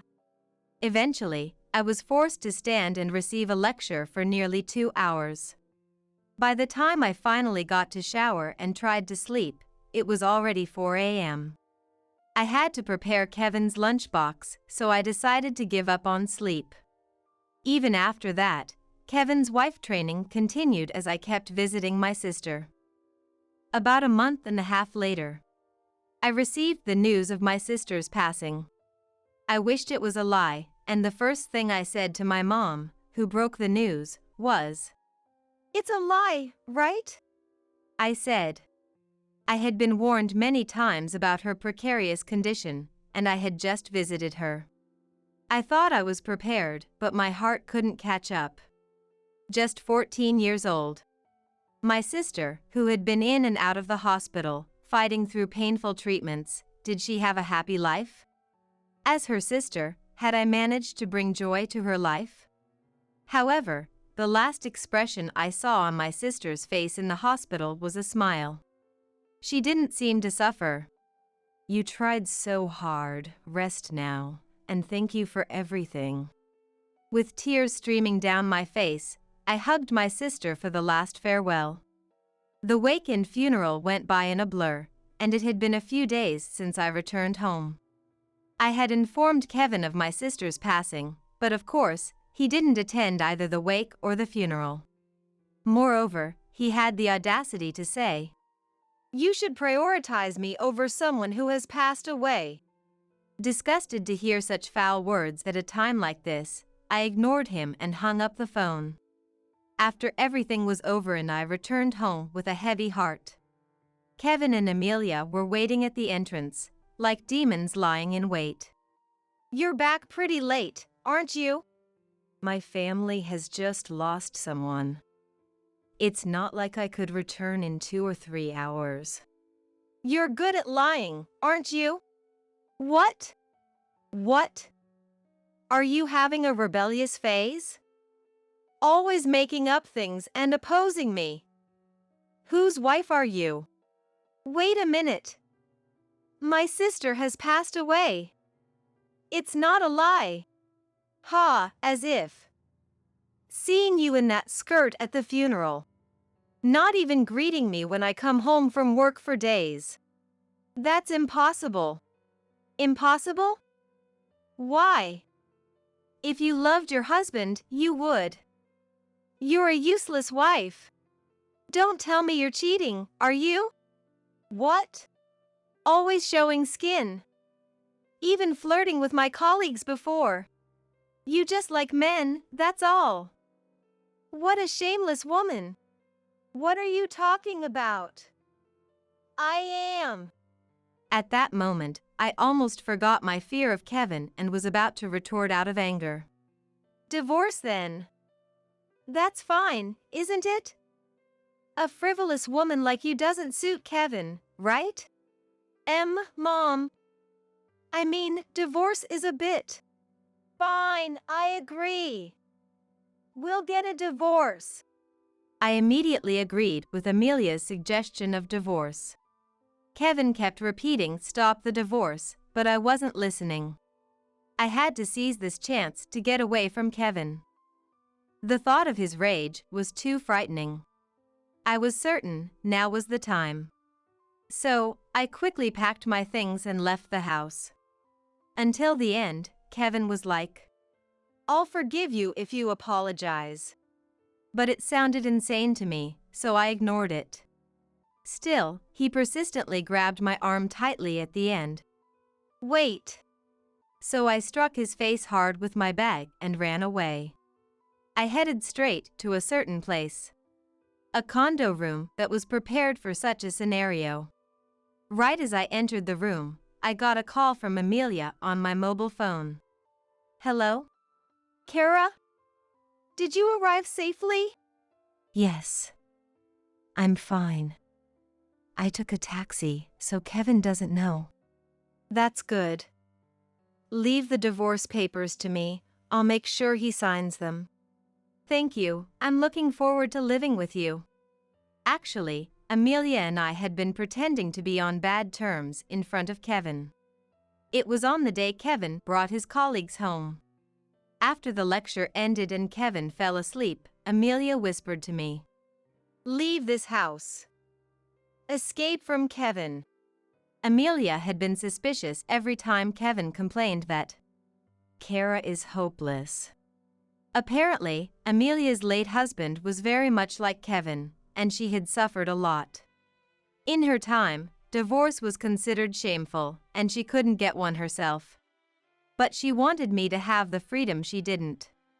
Seeing the interactions between Kevin and me made her think I must help her quickly. So, with the help of her acquaintances, Amelia found a secure property for a woman to live alone. Amelia, Kevin's mother, is incredibly kind, so unlike him that I can't thank her enough. Half a month since I started living in the condo Amelia arranged for me. She arrived with the divorce papers signed by Kevin. "Amelia. Welcome. Ofufu, I'm looking forward to our time together." Amelia revealed that she realized how Kevin had become only after she started living with us. Until then, he was the good son, showing only his good side to his colleagues. She blamed herself, thinking it might be due to the inheritance from FIL or the environment he grew up in. As for me, even if his childhood was the reason, an adult should be able to control his emotions, so I don't blame Amelia.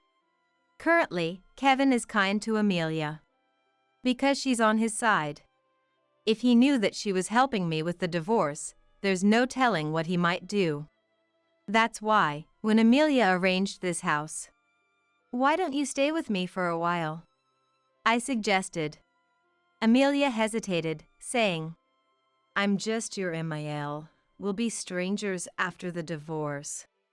But, after all you've done, there's no such thing as MIL or anything. You're my mom, or a dependable sister." I insisted. I truly feel that way. Even when returning from my sister's funeral, it was Amelia who said, "Let's divorce." She intentionally guided the conversation towards divorce. And I immediately agreed. I thought escaping Kevin would take more preparation and time, but thanks to Amelia, that time came sooner. I'm immensely grateful. I signed the divorce papers Amelia brought and submitted them to the office. Now I'm officially free. But 4 days later, somehow, Kevin found me and was waiting in front of the condo. I found you. How dare you? Kevin raised his voice. I wonder if he's found out about that thing. Haha. While thinking this, I kept my cool. What do you want now? The credit card abuse and the missing account balance are your doing, aren't they? What are you talking about? Don't lie. In truth, before the divorce, I gradually used Kevin's credit card to buy furniture for this house. I also secretly took compensation money from the bank account for the divorce proceedings. This was my idea. I even consulted Amelia, and she said, "Go for it," so I didn't hesitate to empty the balance. Thanks to this compensation, unemployed me and Amelia are living elegantly, even having tea parties every night. That's my money. You're okay with what you've done? Your money? The credit card was made after marriage, and I contributed to the savings too. It's not yours alone, it's marital property, I said, smiling broadly. Then from behind, "Oh dear, you got found." Amelia returned from shopping. Ah, welcome back, Amelia. Behind me, Kevin stood there dumbfounded. Why is Mom here? Well, because we're living together. Kevin was puzzled, while Amelia remained calm. So you lied about going back to your parents' house? But why are you with Kara instead of me? I don't understand. Kevin, I've abandoned you, Amelia sighed. What? I helped Kara escape here. And by the way, when I brought up the divorce, Kara and I were already working together. But, Mom, you were always bad-mouthing Kara. Yes, but all those things I said were actually about you. What do you mean? You're not the brightest, Kevin, and getting all excited about women's collarbones. I thought Kara was in danger with you. No wife deserves a husband like that. Kevin was stunned by Amelia's words. Meanwhile, I couldn't help but burst out laughing at her response. Mom, I'm your son, right? Yes, and it's such a shame. I should have raised a more decent child. Wah! I couldn't hold back and burst into loud laughter. Your behavior is just like Edward's.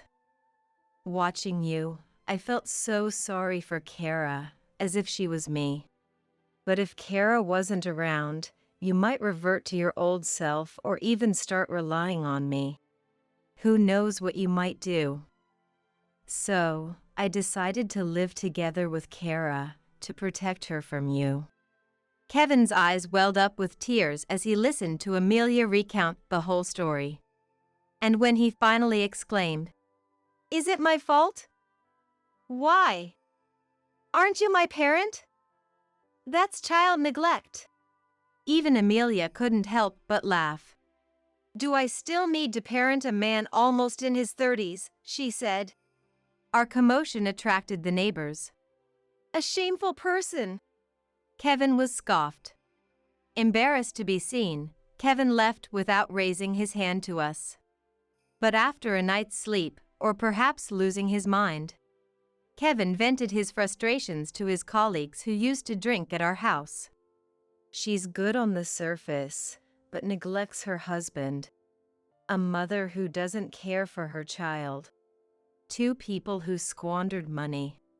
That was how he portrayed us, trying to gain sympathy.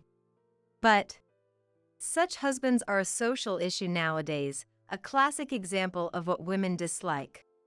One woman told him, While not openly agreeing, the atmosphere clearly indicated Kevin is to blame, making his position at work uncomfortable.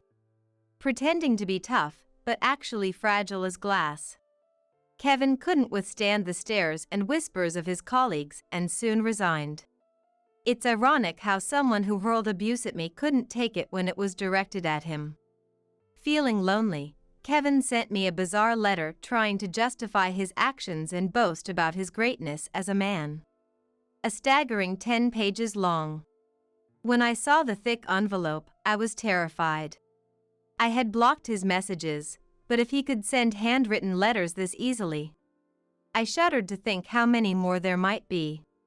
I've heard of people clinging on after a divorce, but can't he just let go gracefully? Incidentally, the last line of his letter was, "If you ever miss me, feel free to get in touch." So, without hesitation, "Then please proceed with the division of assets," I just replied. Of course, this also led to a lot of disputes. I used to live in fear under the same roof with him, but not anymore. I spoke up boldly and decided to hire a lawyer.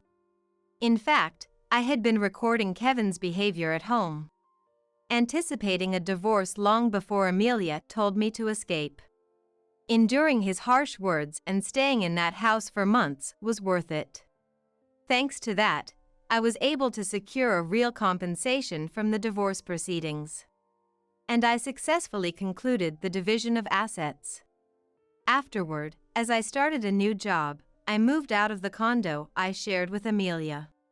It was actually within commuting distance, but surprisingly, Amelia got a boyfriend. The guy who introduced her to the condo turned out to be her new partner. When her boyfriend came to pick her up, Amelia said, "Come visit us once we're settled."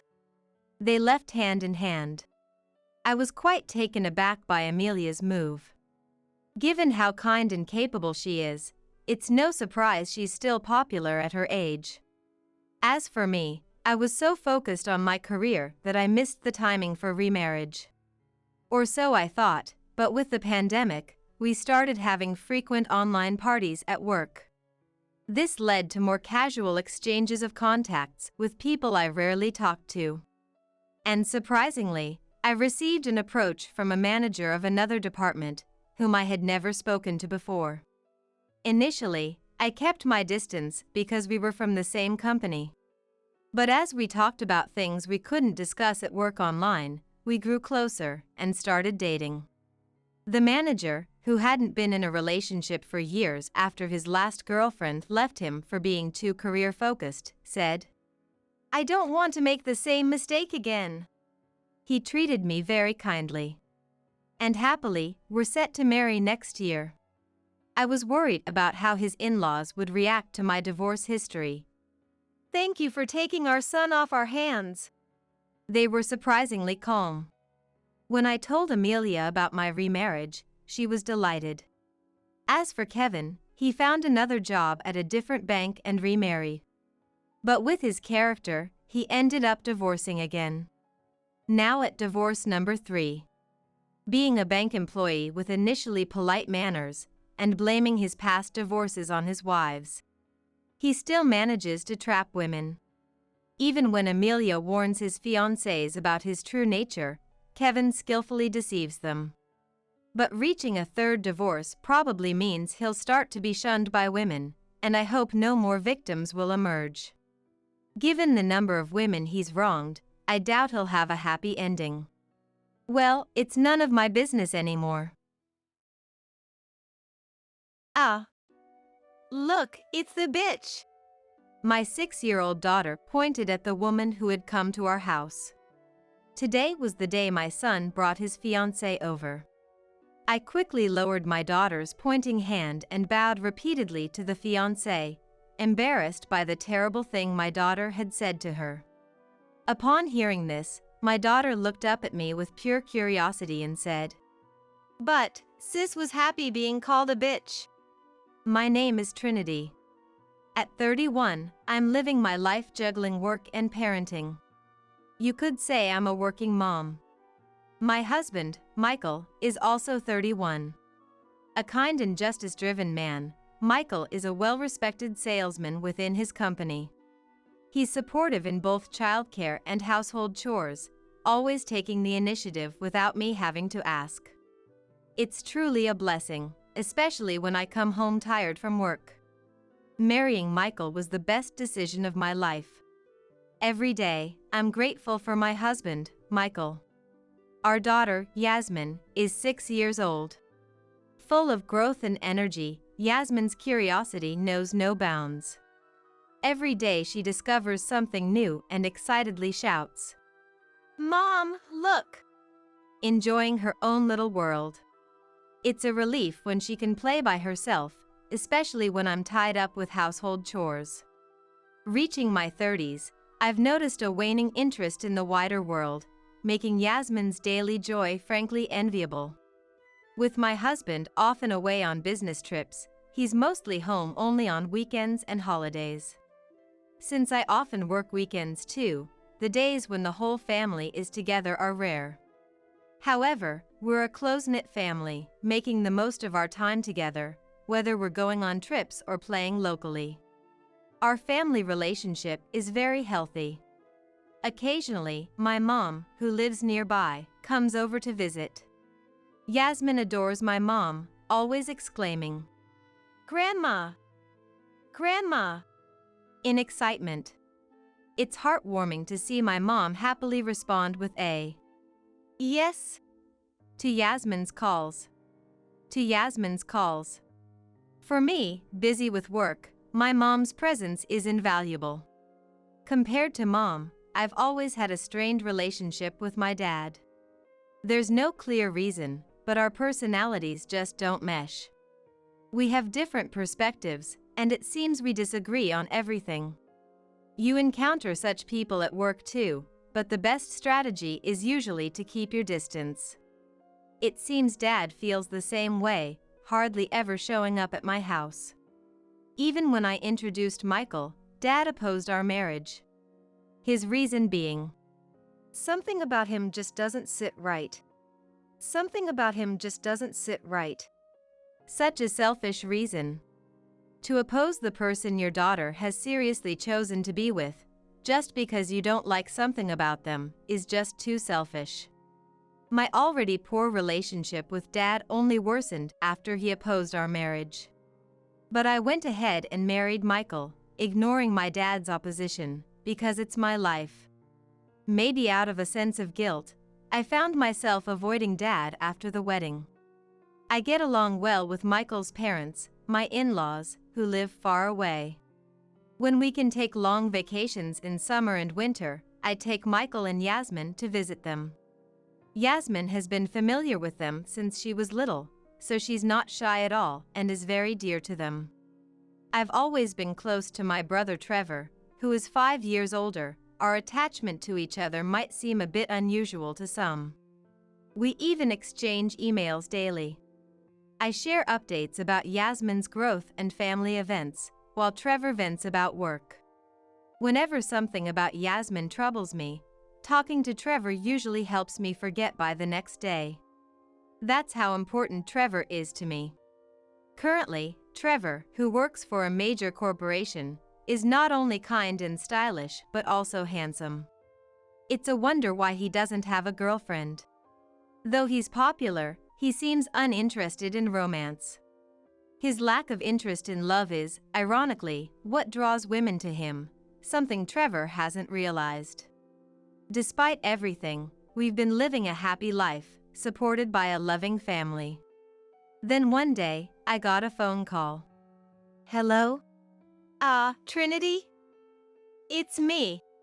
The caller, unusually, was Trevor. Maybe it was just my imagination, but Trevor's voice seemed unusually lively. "I've got a fiancé." My intuition was right. "No way. Congratulations. That's great, Trevor." I was as happy for my beloved Trevor as if the good news were my own. A smile naturally spread across my face. "Trevor, you're so cool but never seemed interested in love. You finally met the right person." I'm so happy for you. So, who is she? When I asked, Trevor said a bit shyly. She's someone you'd get along with, really kind. I'll introduce her when you come to our parents' house in 3 months. In 3 months, got it. Let me know when it's closer, and I'll take time off work. And with one more. Congratulations. I ended the call with Trevor. Even after hanging up, my excitement didn't fade. My beloved Trevor was getting married. I wondered what his partner was like, hoping we'd get along well. Filled with anticipation, I looked forward to the 3 months until Trevor's visit. Then, one day, on the way back from picking up my daughter Yasmin from the childcare center, she suddenly said, Mom, I want to have a doggy. A doggy? You mean a dog? What brought this on all of a sudden? Yasmin likes dogs, but has never said she wanted one. Maybe one of Yasmin's friends at the childcare center got a dog and told her about it. Because Dad called someone a doggy the other day. Yasmin gave an answer that I wasn't sure made any sense. Michael called someone a doggy? Would he say something like that? Feeling puzzled, I casually asked Yasmin about it. Did Dad really say that to you? Why would he? But Yasmin seemed to have lost interest in dogs already, now talking to a flower blooming nearby. Hello, Mr. Flower.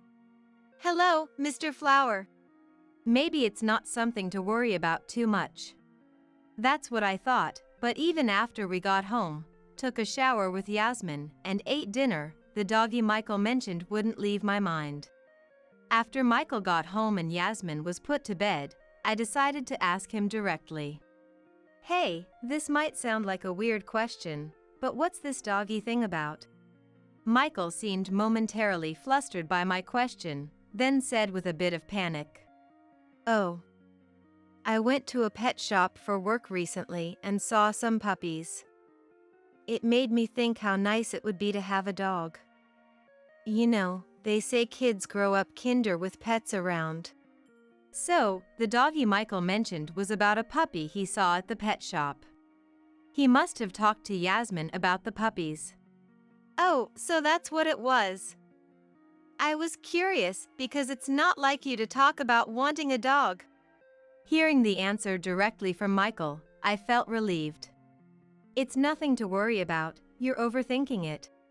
Michael said with a laugh, so I decided not to dwell on it any further. 3 months had passed since Trevor's marriage announcement, and the day he was coming home finally arrived. Michael had work and said he would come after it was done, so Yasmin and I headed to my parents' house first. Mom, who seemed happy that Trevor was coming, greeted us with, Trinity, come in, come in. Smiling more joyously than usual. Unlike with me, Dad, who gets along well with Trevor, was in a good mood for this occasion. Until Trevor and his fiancée arrived, I helped Mom with cooking. We wanted to welcome Trevor and his fiancée with the best celebration possible. Yasmin was playing with Dad. The table was filled with Trevor's favorite dishes and the favorite foods of Trevor's fiancée, which I had asked about beforehand. Looking at the dishes laid out, I felt a bit of unease. It kind of resembles Michael's favorite dishes. But it must be a coincidence. As I was thinking this, the doorbell rang, and Trevor and his fiancée appeared.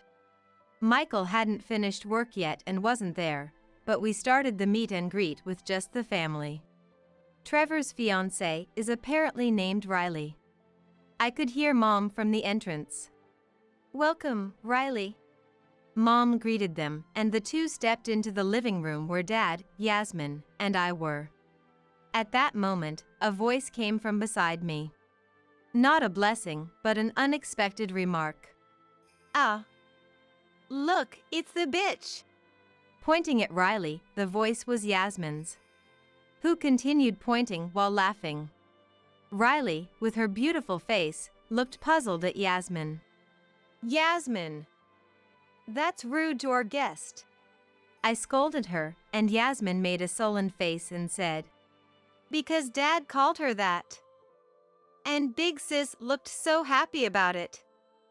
Why is it okay for Dad to say it, but not me? I was just playing with Dad when Mom wasn't around." Yasmin's baffling statement had me, Mom, Dad, and Trevor all scratching our heads. Just then, the doorbell rang, and Michael, having finished work, arrived. I went to welcome Michael, who then entered the living room. And that's when things took a sudden turn. "Cheater!" A voice suddenly erupted. Looking towards the source, it was Michael, his face red with anger, yelling at Trevor's fiancée, Riley. "Why are you here? What's the meaning of this? Is this some kind of harassment?" Michael was uncontrollably furious. His unusual behavior puzzled everyone else. Michael seemed to not even notice me, our parents, or Yasmin. Then, Riley, Trevor's fiancée, started raising her voice. Gone was her gentle demeanor, now replaced by a harsh tone, furrowing her brows. "Why are you here? And why should I be the one blamed? You were the one who came on to me. I was never serious about you." Riley was infuriated, blood rushing to her head. Although initially shocked, I began to understand the nature of their conversation was about an affair.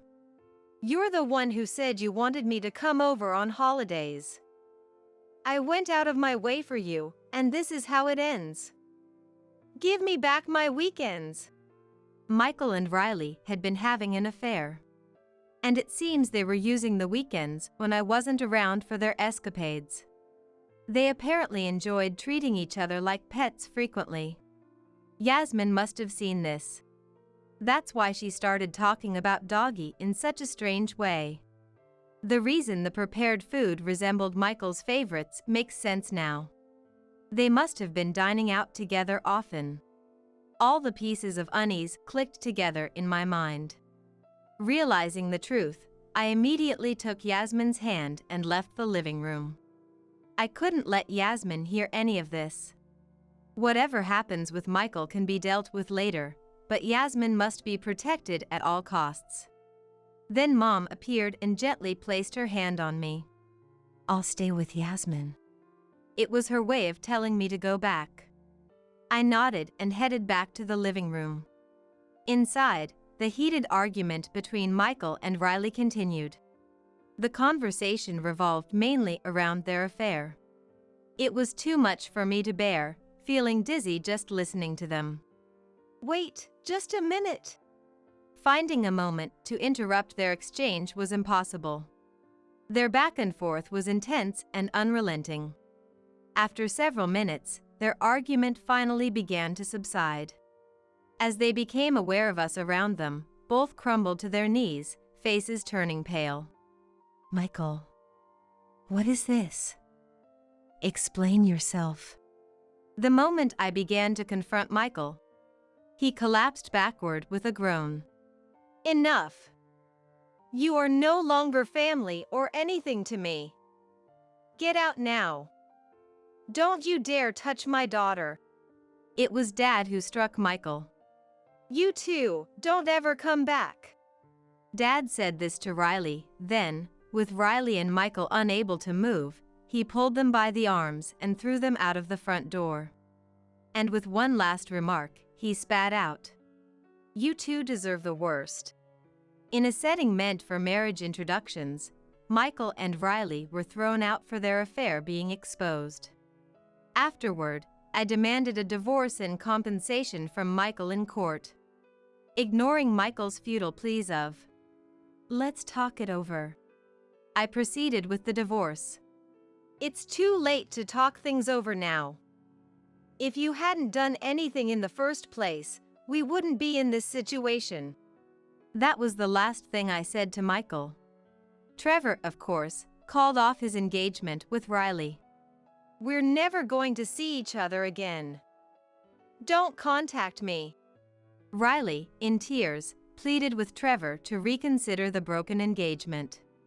"Please, I won't see that man again. Just give me one more chance. But Trevor, like me, dismissed Riley. People who do such things once will do them again. He then demanded compensation for the broken engagement from Riley. After the divorce, rumors of Michael's affair quickly spread throughout his company and to his clients, eroding the trust he had slowly built up. He was transferred to a department with no work to do, leading a life devoid of excitement. Riley, having quit her job in anticipation of marrying Trevor, found herself in debt due to the compensation payments.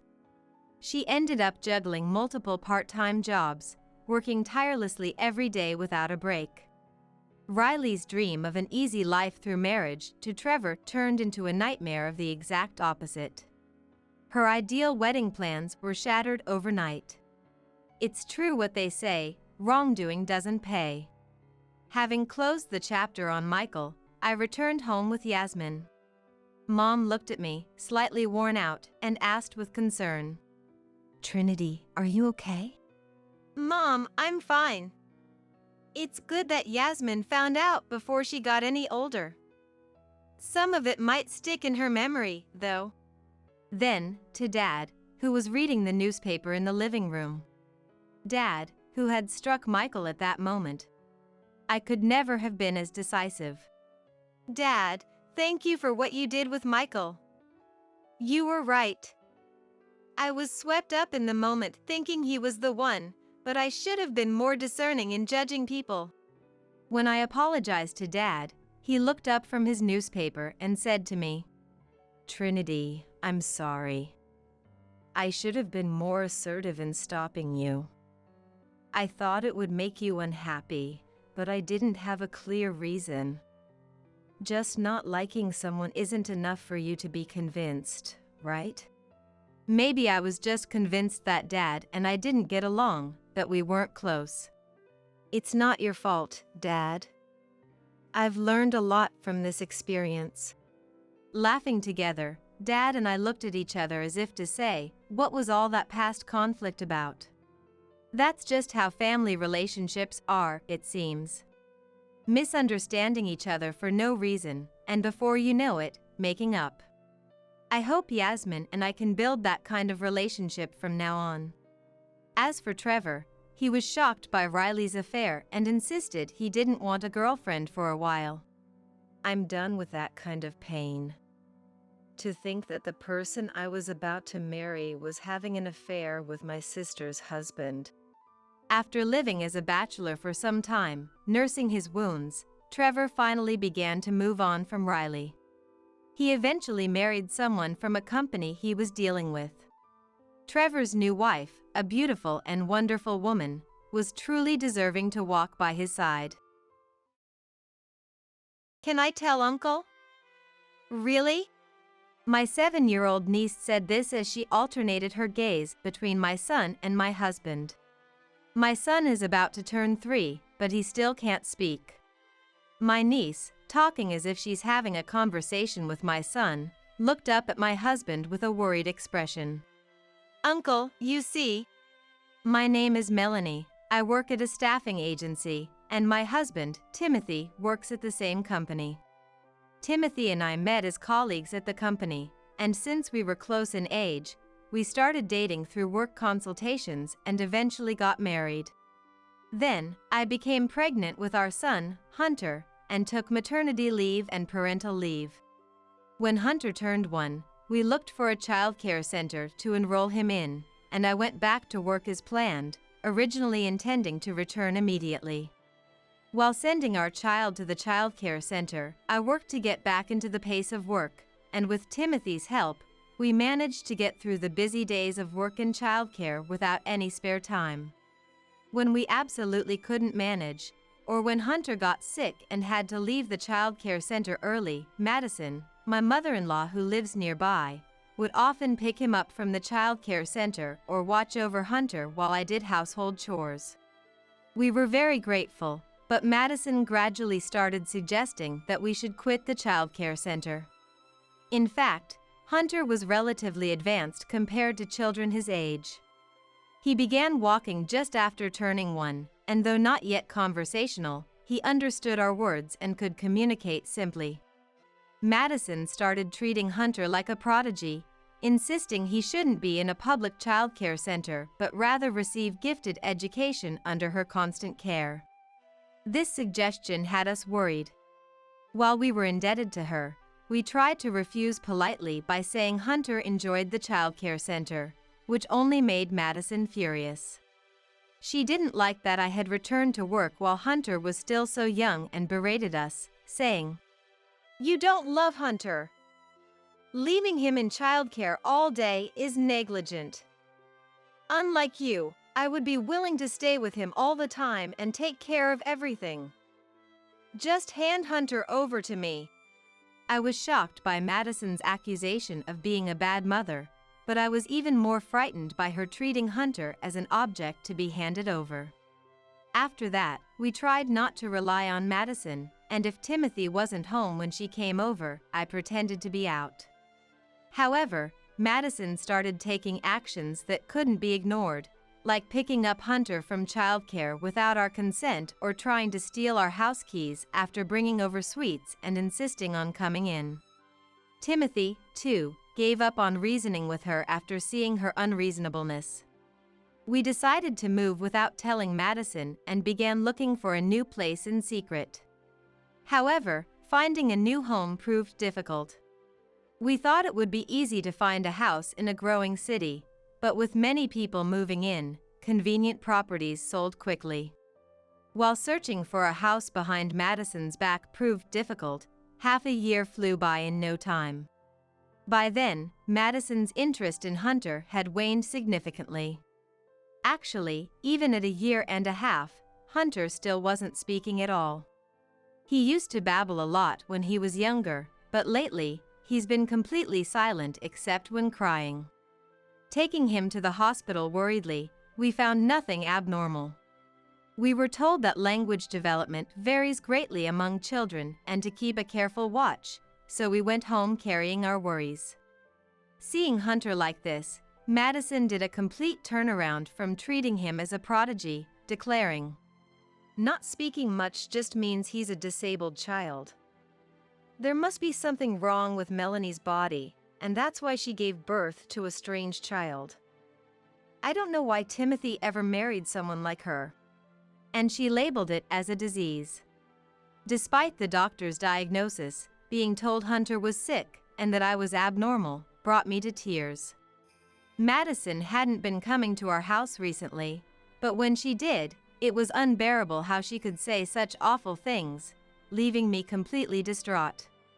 Then, Timothy got angrier than I've ever seen, declared we were cutting ties with Madison, and forcefully kicked her out of the house. After blocking Madison's contacts, we began to ignore her completely, even if she came to the house. Knowing Timothy's firm stance, Madison shouted, "I don't need a wife or grandson with disabilities," and never returned to our house again. Since then, we have been living peacefully as a family of 3, and before we knew it, Hunter turned 3, yet he still hadn't spoken a word. Considering it unusual for him not to speak by this point, we were advised at a public health screening to have Hunter examined at a major hospital. When Hunter and I went to the hospital recommended to us, we unexpectedly ran into my sister Yasmin and my niece Rose, who were there for vaccinations. Yasmin and Rose live far away, and because we had been busy, it had been difficult to meet, so we were delighted by this long-awaited reunion. Since Yasmin and Rose hadn't met Hunter since his birth, they greeted him for the first time. "What's your name?"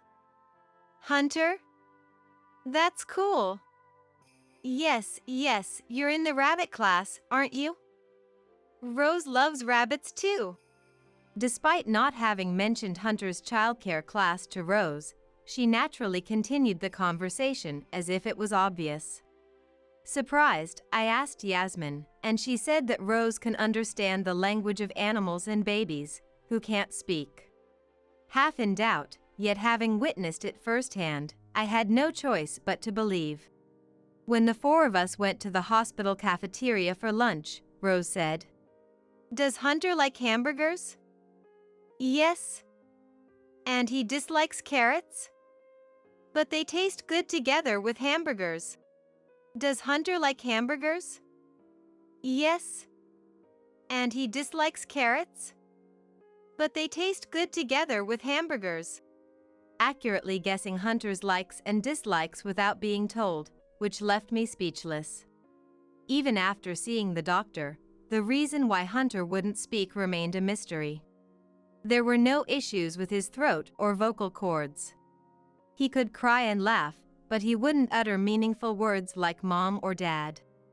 Feeling down about not finding a solution, Timothy came to pick us up from the hospital after his rounds in the evening. Since we were together, we decided to have dinner as a family of 5, moving to a family restaurant near the hospital. While waiting for our order to arrive, Rose looked back and forth between Hunter and Timothy, then stared at Timothy anxiously. Hunter is asking when he can start talking to Uncle, she said. Surprised, Timothy looked at me, so I told him about how Rose had correctly guessed things she shouldn't know, like class names and Hunter's likes and dislikes, leaving Timothy to let out a disbelieving sigh. Hunter really wants to talk to both Uncle and Auntie. But he couldn't because Grandma was always around, and he was afraid of being taken away, Rose conveyed. The phrase "always around" caught my attention, and I asked Rose for clarification, given that we hadn't been seeing Madison lately. Hunter shook his head and just stared at Rose. Then, as if struck by a brilliant idea, Rose clapped her hands together, smiled joyfully, and reassured Hunter. Grandma isn't here now, so it's okay to talk. Hunter looked around uncertainly, then at me and Timothy. Mom, Dad. Is Grandma really not here? Hunter's words came out so fluently that Timothy and I were shocked. As Yasmin calmed us down in our near panic, Hunter reached out his arms, asking to be held. Hastily, I lifted him from the child's seat onto my lap, where he grabbed my hands and happily kicked his legs. When I was a baby, Grandma said she was going to take me home to talk a lot. I didn't talk because I liked Dad and Mom's house better.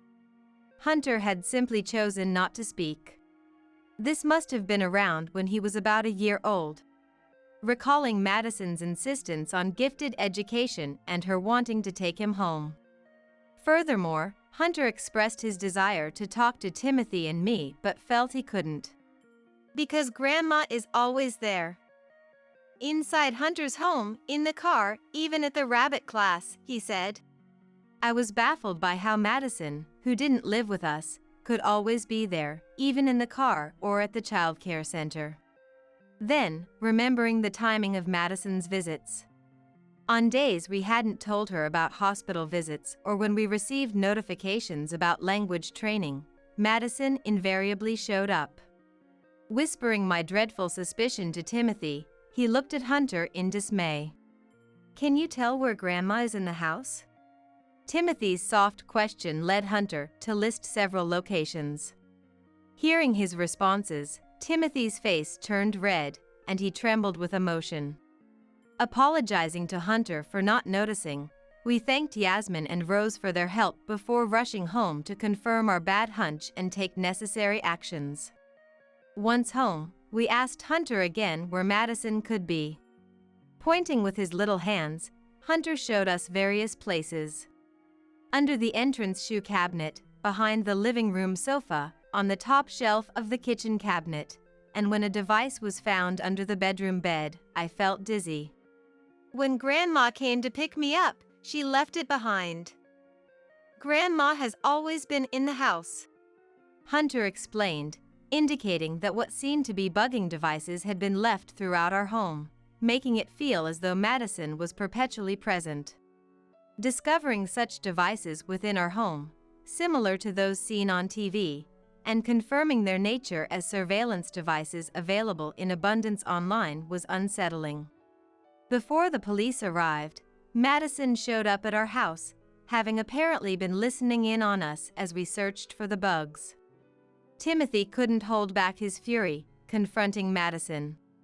Mom, What do you think you're doing, planting bugs in our house like it's nothing? This is outrageous, creepy, and a serious crime. It's because Timothy ignored my contacts, isn't it? What's so wrong with wanting to know more about one's own family? We're family, after all. There's no need to make such a big fuss about this. More importantly, Hunter can speak. To think he can talk so much at 3, he must be gifted. Just as I thought, a real prodigy. I'll take him and provide him with gifted education, so he can work at a big company in the future. And eventually, he can take care of me in my old age. Now I can rest easy. Madison showed no remorse for planting the listening devices, dismissing it as nothing significant. Her blatant disregard for Hunter's wishes and her self-centered assertions made us feel sick. Just as we were considering our next steps, the police arrived. After we explained the situation and the police confirmed with Madison herself, who didn't think she had done anything wrong, she readily admitted to planting the devices and was promptly taken into custody. Despite her resistance and insistence on her innocence, revealing the locations of the devices led to her being packed into a police car and taken to the station. Following Madison's confession, a specialist recommended by the police found numerous listening devices in our home and car. The realization that we hadn't noticed such extensive surveillance was embarrassing. The thought of Madison having heard all our conversations made us dizzy. In the end, Madison was arrested for burglary and criminal mischief, showing no signs of remorse for her excessive actions, even though it was her son and DIL's home. Furthermore, during the interrogation, Madison confessed to also planting listening devices at the child care center. Just as Hunter had said, she had bugged the class he attended. She had paid a staff member, who was a friend, to install them. An investigation at the child care center indeed found several devices. The staff member who assisted Madison faced serious legal consequences and disciplinary action. Timothy was deeply affected by his mother's disturbing behavior. But most importantly, for Hunter and me, we decided to move away from this town filled with unpleasant memories as quickly as possible while Madison was preoccupied with police proceedings, seeking a peaceful life. Considering our job situations, we decided to move near Yasmin's family. Upon explaining our circumstances, Yasmin's family was shocked but understanding, offering their sympathy and saying, "You've been through a lot, well done." With Yasmin's family helping with the move, everything went smoothly. Since then, despite it being her first offense, Madison received a prison sentence due to the malicious, cunning nature of her actions, which were premeditated and carried out with clear intent. Despite Madison's full confession, she seemed unable to comprehend why her attempts to learn more about her family were met with such serious consequences, ranting and causing a scene at the police station, claiming, "Let me out of here! I was just trying to get to know my family better. I've done nothing wrong." When we were informed by the new residents of our old home about a letter filled with grievances and demands for release that Madison sent, it was a stark reminder of how fortunate we were to have moved to a place beyond her reach, and the thought of what could have happened if Hunter had been taken by her sent shivers down our spine.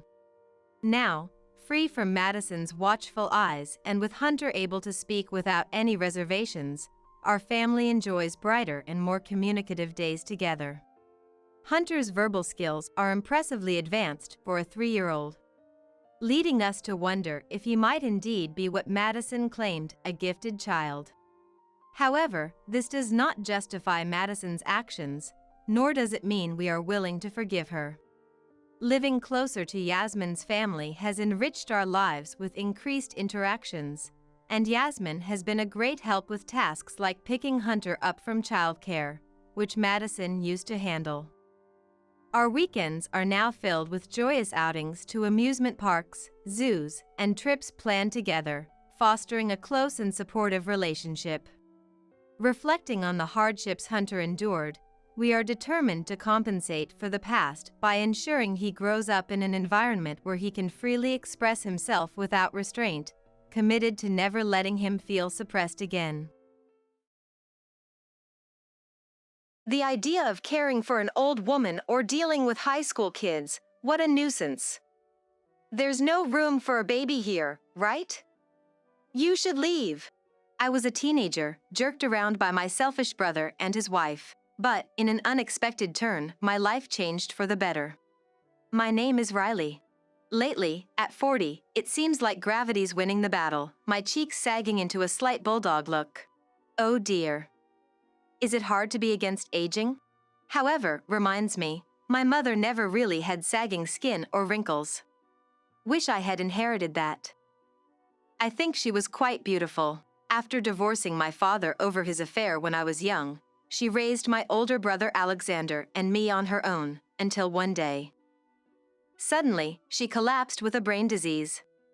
Alexander was a freshman in high school, and I was in middle school. My mother woke up, but was paralyzed from the waist down and struggled to speak. She mostly seemed lost in a daze. That's when my trials began. After learning about her condition, what are we going to do now? Alexander quickly said. I thought, we'll support her together. But, Alexander said, I can't handle caregiving. Mom wouldn't want a man taking care of her, right? I have to study, so you handle it all. And he just dumped it all on me. As a middle schooler, I had no idea how to care for someone. I couldn't even imagine the workload or how hard it would be, just felt anxious about the future. Could I really take care of her all by myself?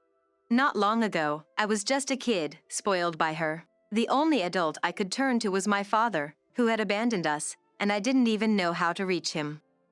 I learned for the first time that she hadn't even received child support from her husband. Even if I could contact him, he would have probably abandoned us again.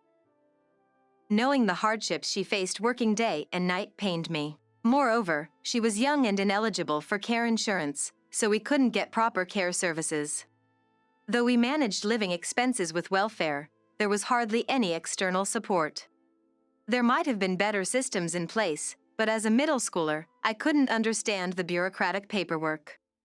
I just followed what the hospital advised, processing paperwork as told. Yet, Alexander turned a blind eye to me, leaving not only mother's care but all household chores to me.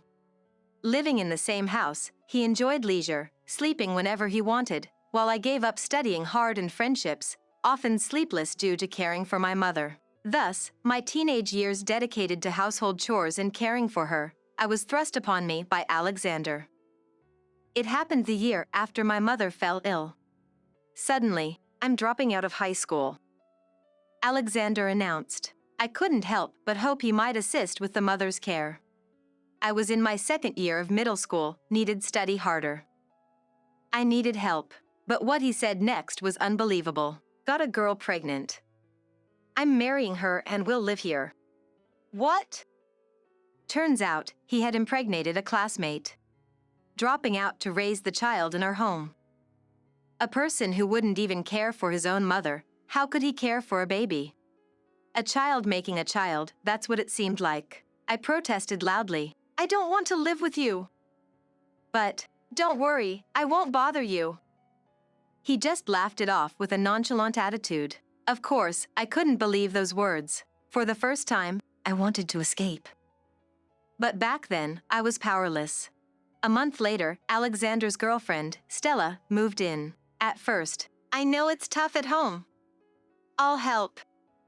She was saying nice things to me, but as expected, within 3 days, I can't strain myself because of the baby.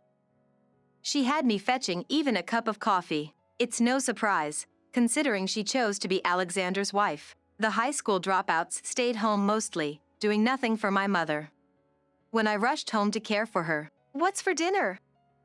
That's how they would ask me. Moreover, at night, they'd make noise, robbing me of my precious sleep. It's no wonder I lost 10 pounds after Stella arrived. Eventually, Alexander started working part-time at a grocery store, reducing their late-night disturbances, but then Stella's baby was born. Now, it was the baby's cries all night. Honestly, even being told she was my niece, I couldn't find her cute, given my feelings towards Alexander and Stella. I might sound cold, but back then, I was struggling with my studies, trying not to take out my frustration on my mother. I was still a child, with no capacity to adore Alexander's child. Despite being on the edge, I managed to get into high school, thanks to my teacher's extra help. Not the school I wanted, but the closest one with lower standards though. Not ideal, but better than not going at all. The money saved from Alexander dropping out of high school was used for my tuition. Maybe that's one thing to thank him for. I believed things would get easier once I started high school. That's what I hoped. Then, right before starting high school, one day, "Hey, Riley, how about this place?" "Huh?" Stella showed me a pamphlet for a condominium. I thought for a moment they were moving out now that they had a child. However, it was all for single living. "This one's close to a grocery store, good for a girl like you, near a busy street, safer." "Stella, I don't plan on moving." "Huh?" She asked back with a smile, but her eyes weren't laughing. I felt pressured, as if I had no choice. But, okay, I understand. I couldn't just say, "We should consider my mother." "Just take her with you." "That's impossible. I have nowhere to go." "I'm helping you look for a place. Just find a part-time job or something." "That's terrible." "Terrible? You're in high school now, perfectly able to work. Living at home is just pampering yourself, pampering. You're in high school, time to move out." "Why do I have to listen to you?" I argued back, tears in my eyes. "I am Alexander's wife. I'm his family. I've got a baby, but I've got an old woman to care for and a high schooler at the same time. How could you deal with harsh situation? Get out quickly." Before I knew it, Stella grabbed my collar and threw me out. Then Alexander roughly dragged my mother out, here, handing her to me. I couldn't believe these were the actions of parents. Stella then kicked my mother's wheelchair and threw my school bag at me. "See ya," and closed the door. "Wait! Please wait!" I yelled, banging on the door, but they didn't come out. I was really being thrown out. That's when I realized. "What's the matter, young lady?" The voice came from Harris, the old man living across the street. "Mr. Harris." He asked what happened. "I've been thrown out with my disabled mother." But I couldn't said. It felt embarrassing, somehow shameful. "Come on in for some coffee." He then gestured for me to come over with a smile. Though I was hesitant to enter a neighbor's home so quickly, it started raining, and I couldn't leave my mother out, so I gratefully accepted. Harris gave us towels and warm coffee. Noticing my tension, he made small talk, asking about my favorite things to help me relax. Eventually, "I was kicked out by Alexander and his wife." I opened up. "What will you do now? Do you have somewhere to go?" "I don't know." "How about I offer you a place to live?" "No, we can't. We don't have the money." "Oh my. I wouldn't take money from a young lady like you. It's for free." "That can't be right." "It's okay. Usually, old folks have extra money, and young people should take advantage when they can. I'll even cover your tuition. We can hire someone to care for your mother." "Why would you do for us?" "Don't you remember?" "Remember what?" "I used to be the janitor at your elementary school." "I'm sorry, I don't remember." "No wonder. You were only in 2nd grade, and I didn't have gray hair then. You found me behind the school suffering from chest pain and called for help." Now that he mentioned it, I vaguely remembered. "After that, I quit and moved here and realized you were my neighbor." "But just for that, you can't possibly owe me this much." "No, you see, if you hadn't found me quickly, I could have ended up like your mother.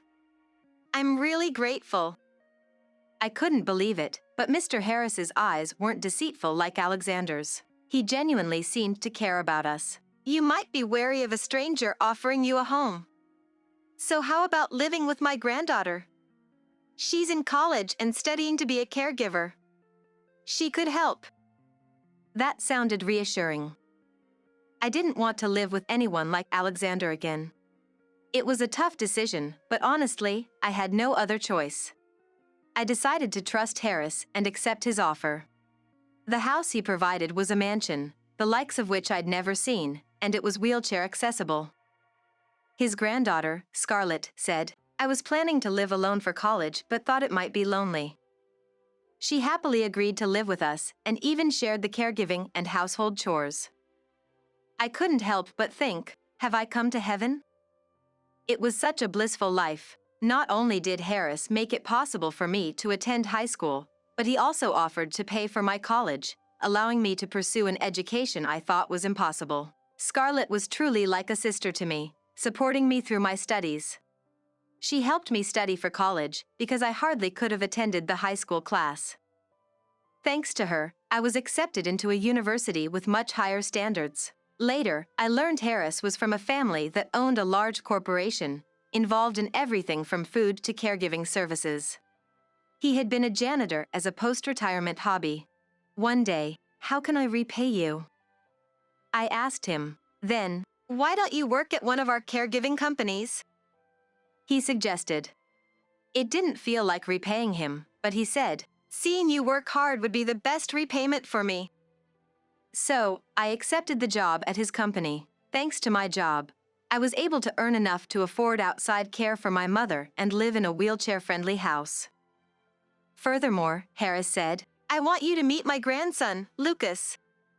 He introduced me to Lucas, who was set to eventually take over the caregiving business I worked at. Initially, I hadn't planned on it, but I was drawn to him, a year older than me, and his inclusive nature. We started dating and eventually married. Harris confessed, "I had planned for you two to get together from the start." He said that. When we announced our marriage, "Now we're truly family," he said with a twinkle in his eye, though I was not fortunate with my real family, aside from my mother. I remember being happy to have found a family in that way. My understanding husband agreed to live with my mother. My in-laws were very kind, and we were blessed with 2 children, leading a peaceful life until one day. "Riley, isn't this your brother?" "What?" Lucas handed me a resume, and there he was, aged but unmistakably Alexander. "It is Alexander. He's applied for a caregiving position at one of our homes. He's got an interview next week, among other candidates." Caregiving. He would never do that. "I wonder how he ended up applying here." "I don't know." "Hey, what if I conduct the interview?" He grinned at my suggestion. "That's a great idea." He said that. On the day of the interview, Alexander appeared in a suit, but his shirt was wrinkled and untucked. He didn't look like someone ready to work. "Please, take a seat." He complied, and our eyes met for a moment. "Riley! Long time no see." I smiled, speaking to my startled brother. "Why are you here?" "I'm the interviewer."